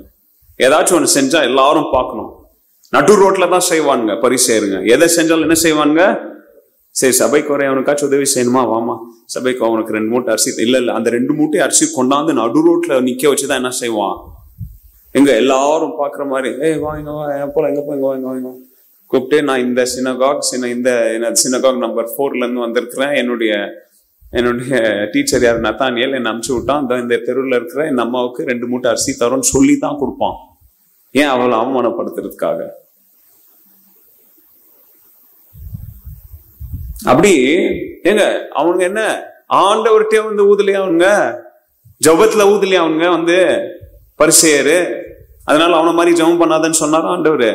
ஆண்டவர்கிட்டே பேசுவானுங்க வந்து அவங்க, ஆண்டவரே நான் அவனை போல பாவி இல்லை, நான் அவனை போல இதை செய்யல அதை செய்யல, நான் இவ்வளவு கொடுக்குறேன், தசம பாகம் இவ்வளவு கொடுக்குறேன், இந்த வருஷம் இவ்வளவு ஆண்டவர்கிட்ட கணக்கு வச்சிருப்போம். ஆண்டவரே இந்த வருஷம் முழுசும் நான் ஜனவரியில எவ்வளவு கொடுத்தேன், பிப்ரவரியில எவ்வளவு கொடுத்தேன், ஆண்டவர் கேட்டார். அத அப்படிப்பட்டவன் பரிசேயன். அதனாலதான் ஆண்டவர் இந்த வசனத்தெல்லாம் சொன்னாரு. இதுக்கு பேர் தான் கான்டெக்ஸ்டுவல் பைபிள் ஸ்டடி. இன்னைக்கு நம்ம கான்டெக்ஸ்டுவல் பைபிள் ஸ்டடி பண்ணல, ஏன்னா இன்னைக்கு அங்க இருந்து உங்களுக்கு பொறுக்கி எடுத்துட்டு வந்திருக்கிறேன். பட் அந்த வசனத்தை ஏன் ஆண்டவர் சொன்னாருன்றத சொல்லிட்டு இருக்கிறேன் மத்தேயு 6. சோ அப்ப ஆண்டவர் அந்த இடத்துல அங்க சொல்லி தர்றாருங்க. அப்போ நீ உதவி செஞ்சாலும் ஊழியம் செஞ்சாலும் எந்த மனுஷனுடைய கைத்தட்டுக்காக என்ன செய்யக்கூடாது? ஊழியத்தை செய்யக்கூடாது. True service seeks God's glory, not man's applause. எழுதிக்காங்க. இதெல்லாம் நான் எழுதிட்டு வந்தது. நிறைய நான் சொல்றேன் இல்லையா, அதெல்லாம் என்னுடைய ஓன் கொட்டேஷன். நீங்க எடுத்து யூஸ் பண்ணிக்காங்க. ஸோ அப்போ நம்ம சபையில ஊழியங்கள் செய்யும் போது சுத்த இருதயத்தோட செய்யறோமா, இல்லது எனக்கு ஒரு ரெக்கக்னிஷன் கிடைக்கணும், அடுத்தவங்க என்னை பத்தி பேசுவாங்க, அடுத்தவங்க சொல்லுவாங்க அப்படின்றதுக்காக நம்ம செய்யறோமா? God values faithful unseen service. ஆண்டவர் எப்படிப்பட்ட ஊழியத்தை எதிர்பார்க்கிறார் தெரியுமா? யாரும் உங்களை பார்த்து யாரும் உங்களை அப்ரிஷியேட் பண்ணலனாலும் நீங்க தொடர்ந்து செய்றீங்க பாருங்க, அந்த ஊழியத்தை ஆண்டவர் என்ன செய்யறாரு? அப்ரிஷியேட் பண்றாரு. அது ஊழியமா இருக்கலாம், அல்லது நீங்க யாருக்காவது ஜெபிக்கிறதாவது இருக்கலாம், அல்லது யாருக்காவது ஆலோசனை சொல்றதா இருக்கலாம், அல்லது யாராவது ஹாஸ்பிட்டல் அட்மிட் ஆயிருக்கிறாங்க, அல்லது யாராவது சுகவீனமா இருக்கிறாங்க அவங்கள போய் சந்திக்கிறதா இருக்கலாம், சந்திக்க முடியலன்னா அவங்களுக்கு ஒரு ஃபோன் பண்ணி பேசுறதா இருக்கலாம். அதாவது எல்லாருடைய பார்வையிலும் படாம செய்யப்படுகிற ஊழியங்களை ஆண்டவர் என்ன செய்யறாரு? அதிகமா அங்கீகரிச்சு வேல்யூ பண்றாரு. Hallelujah. Serving others is more important than serving ourselves. அதாவது நம்மை விட மற்றவர்கள் முக்கியமானவர்கள் என்கிற மனப்பான்மையோட என்ன செய்யணும்? நம்ம எங்க ஊழியத்துல, சபைக்குள்ள, திருச்சபையில நான் முக்கியம் இல்லை, என்னை விட இன்னொருத்தன் யாரு முக்கியம்? என் சகோதரன், என் சகோதரி என்னை விட அவங்க யாரு முக்கியமானவங்க அப்படின்ற மனப்பான்மையில என்ன செய்யணும்? நம்ம ஊழியத்துல இருக்கணும். Romans chapter 12 verse 10 அதுல சொல்றாரு பாருங்க. ரோமர் 12வது அதிகாரம் 10வது வசனத்துல பவுல் என்ன சொல்றாரு பாருங்க. மற்றவங்களை நேசிக்கும் போது எப்படி நேசிக்கணுமா? சகோதர சிநேகத்திலே ஒருவர் மேல் ஒருவர் பட்சமாயிருங்கள், கனம் பண்ணுகிறதிலே ஒருவருக்கொருவர் முந்திக் கொள்ளுங்கள். என்ன செய்யுங்க? ஒருவருக்கொருவர் முந்திக் கொள்ளுங்கள், பட்சமாய் இருங்க. அதோடைய அர்த்தங்கள் என்ன அப்படின்றத நான் சொல்ற டைம் இல்லை, பட் சுருக்கமா சொல்றேன். ஒருத்தங்களை நம்ம நேசிக்கும் போது அந்த அன்பு எப்படியா இருக்கணும்? சுத்தமான, ஜென்யூனா இருக்கணும். அது உள்நோக்கங்கள்லாம் என்ன செய்யக்கூடாது? அதுல இருக்கக்கூடாது. ரெண்டாவது, இன்னொருத்தரை கனம் பண்ணும் போது என்ன செய்யணும்? நாம we must honor each other and take delight. outdo அப்படின்னு சொல்றாரு. outdoனா என்ன தெரியுங்களா அர்த்தம்? அதாவது ஒரு போட்டின்னு வச்சுக்காங்க. என்னது? 2 பேர் ஓடுறாங்க, 2 பேர் என்ன செய்யறாங்க? ஓட்டப்பந்தயம் ஓடுறாங்க. ஜெயிக்கணும்னா 2 பேர் அப்படியே ஓடிக்கிட்டே இருக்கிறாங்க, ஒரே டிஸ்டன்ஸ், ஒரே மாதிரி பக்கத்துல ஓடி வந்துகிட்டே இருக்கிறாங்க. இன்னும் கொஞ்சம் 50 மீட்டர் தான் இருக்கு. ஜெயிக்கணும்னு விரும்புறவன் என்ன செய்வான் சொல்லுங்க? வேகமா ஓடுவான். என்ன செய்யணும்? வேகமா ஓடணும். ஆனா என்ன செய்யணும்? குழம்புதா? மண்டை குழம்புதா? 2 பேர் ஈக்குவலா வேகமா ஓடி வந்துட்டு இருக்கிறாங்க. அங்க ஓட்டப்பந்தயம், அங்க இன்னும் 50 மீட்டர்ல என்ன செய்யணும்? ஓடினாதான் ஜெயிக்க முடியும். இப்போ ஓடிட்டு இருக்கிற நீங்க என்ன செய்யணும்? Very good. என்ன செய்யணும்? நான் நினைச்சேன் யாராவது தாழ்மையின் பிரின்சிபலை யூஸ் பண்ணி நான் கொஞ்சம் ஸ்லோவா ஓடி அவனை ஜெயிக்க வைக்கணும்னு சொல்வீங்களோன்னு நினைச்சேன். கவனிங்க, அது தாழ்மை இல்லை. எதுல? ஆனா இங்க அன்பு செலுத்துவதிலையும் இருங்க. அது சொல்றதுக்கு முன்னாடி சொல்லிடுறேன். அப்போ ஜெயிக்கணும்னு என்ன செய்யணும்? நீங்க முந்தணும், வேகமா ஓடணும். லீட் எடுக்கணும், முழு பலத்தை போடணும், வெறி எல்லாத்தோட நான் அவனை விட ஒரு ஸ்டெப் என்ன செய்யணும். அங்க யூஸ் பண்ற வார்த்தை அவுட் டூ அப்படின்ற வார்த்தையினுடைய அர்த்தம் என்ன தெரியுங்களா? அதாவது அன்பு செலுத்துறதுலயும் கனம் பண்றதுலயும் அர்த்தவனை முந்தணும். அப்படின்னா என்ன அர்த்தம் தெரியுங்களா? அவன் செய்யறதுக்கு முன்னாடி நான் முதல்ல செஞ்சிடணும். புரியுதா? அவங்க என்ன நேசிக்கிறதுக்கு முன்னாடி நான் அவங்களை என்ன செய்யணும்? அதிகமா நேசிக்கணும். அவங்க என்ன கனம் பண்றதுக்கு முன்னாடி நான் அதிகமா என்ன செய்யணும்? ஒரு படி மேல போய். ரொம்ப பிராக்டிக்கலா சொல்லணும்னா, ஃபார் எக்ஸாம்பிள், 2 பேர் ஞாயிற்றுக்கிழமை சர்ச்சைக்கு வரீங்க, 2 பேருக்கு ஏதோ சண்டை இருக்குது, இல்லை ஏதோ மனஸ்தாபம் இருக்குது, ஏதோ ஒரு பிரச்சனை இருக்குது. சரி, ஓகே, பார்க்கலாம், அவன் இன்னைக்கு சோத்திரம் சொல்றானான்னு பார்க்கலாம்னா நீங்க யாரு கிடையாது. அந்த வார்த்தையை நான் சொல்ல விரும்பல. ஆனா கனம் பண்றதுல நீங்க வேகமா ஓடணும். அவங்க சொல்றதுக்கு முன்னாடி நான் போய் என்ன பண்ணிடணும்? ஸ்தோத்திரம் பிரதர், எப்படி இருக்கிறீங்க, அவ்வளவுதான் சொல்லிட்டு போயிட்டே இருக்கணும். அவங்க யோசிப்பான்டா, பாவி நான் அவன் அப்படி சொன்னேன், வந்து என்ன பண்ணிட்டு போறான், ஸ்தோத்திரம் சொல்லிட்டு போறான்னு. யாரோ உங்களை பத்தி கெடுத்து பேசியிருப்பாங்க. ஓகே, அவங்க கூட நட்பெல்லாம் நீங்க வைக்க தேவையில்லை. பட் இருந்தாலும் பேசலாம் சிஸ்டர், நல்லா இருக்கிறீங்களா, அன்பு செலுத்துறதுல முந்திட்டீங்க அவங்கள விட. நீங்க அவங்களுக்கு ஏதோ ஜுரம் ஆயிருக்குது, பக்கத்து வீடு தான், ஜுரம் ஆயி என்னை பத்தி பேசினதுல கடவுள் நடிச்சா இருப்பாரு அப்படின்னு பேசுனீங்கன்னா இல்ல. ஆனா அந்த நேரத்துலயும் அந்த வீட்டுக்குள்ள போய், இந்தாங்க ஆண்டி, உங்களுக்கு சோகமா சுகவீனமா இருக்கிறீங்க, மதியானம் உங்களுக்கு சாம்பார் சாதம் ஏதோ பண்ணி கொண்டாந்துட்டு வச்சுட்டு ஒரு ஜோம் பண்ணிட்டு வந்துட்டீங்கன்னா, அன்பு செலுத்துறதுலையும் கனம் பண்றதுலையும் என்ன பண்றீங்க? ஒரு படி வேகமா. அகைன், நான் சொந்தமா அவங்களுக்கு எதுவும் கத்தரலைங்க, எல்லாம் பைபிள் வார்த்தைகள். இந்த உலகம் கவனிங்க, பவருக்காக, இந்த உலகம் அந்தஸ்துக்காக, இந்த உலகம் அதிகாரத்துக்காக, இந்த உலகம் முதலிடத்துக்காக சண்டை போட்டி போடுது. கிறிஸ்தவங்க அன்பு செலுத்துறதுலயும் கனப்படுத்துறதுலயும் போட்டி போடணும். நாம புரியுதா? கிறிஸ்தவங்க எதுல போட்டி போடணும்?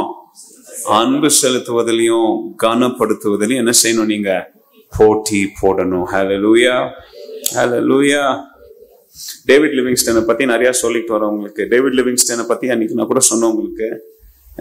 அவருடைய ஆப்பிரிக்கால கூட போயிருந்த ஒரு யங்ஸ்டர் ஒருத்தன். அவன் டேவிட் லிவிங்ஸ்டன் கூட வந்து நான் அசிஸ்டண்டா சேர்றேன். அந்த ஆப்பிரிக்கால வந்து பஞ்சம் சொன்னேன் இல்லையா உங்களுக்கு, பயங்கர பசி.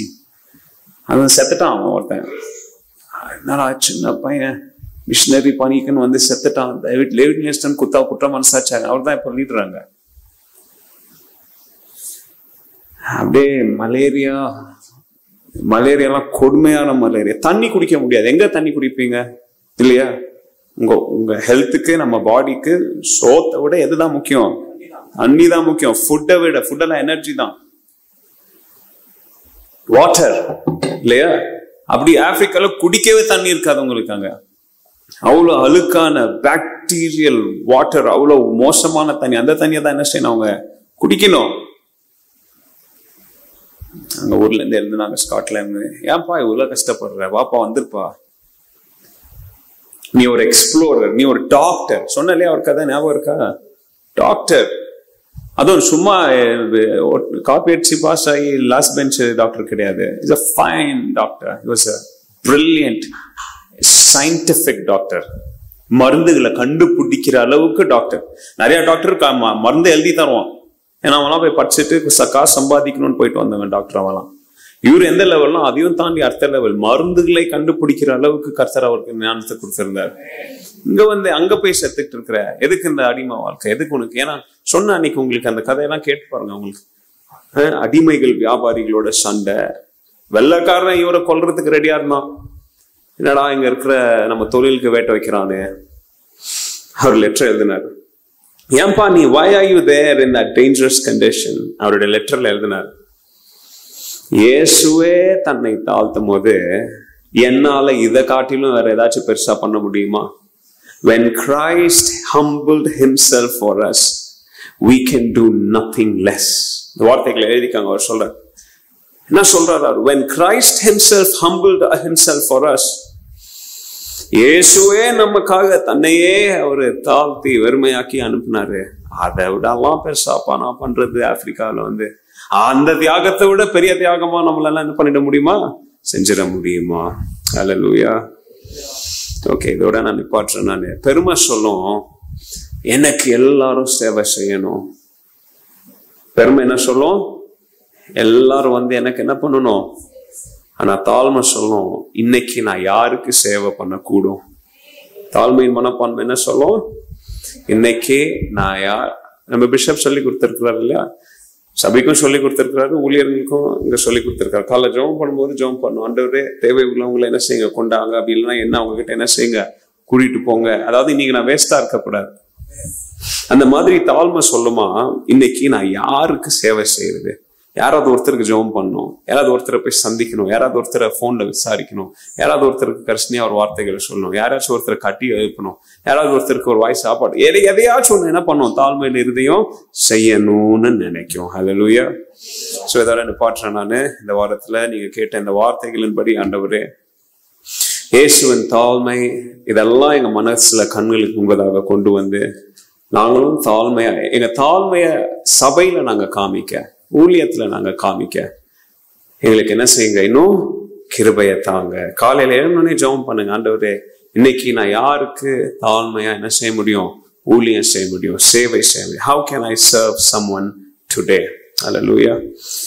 தீர்மானங்கள் எடுத்து கிறிஸ்தவ வாழ்க்கையில நல்ல முடிவுகளை எடுத்து ஆண்டவரே அந்த முடிவுகளின்படி நடக்க வாழ எனக்கு என்ன செய்யுங்க, கிருபையை தாங்க.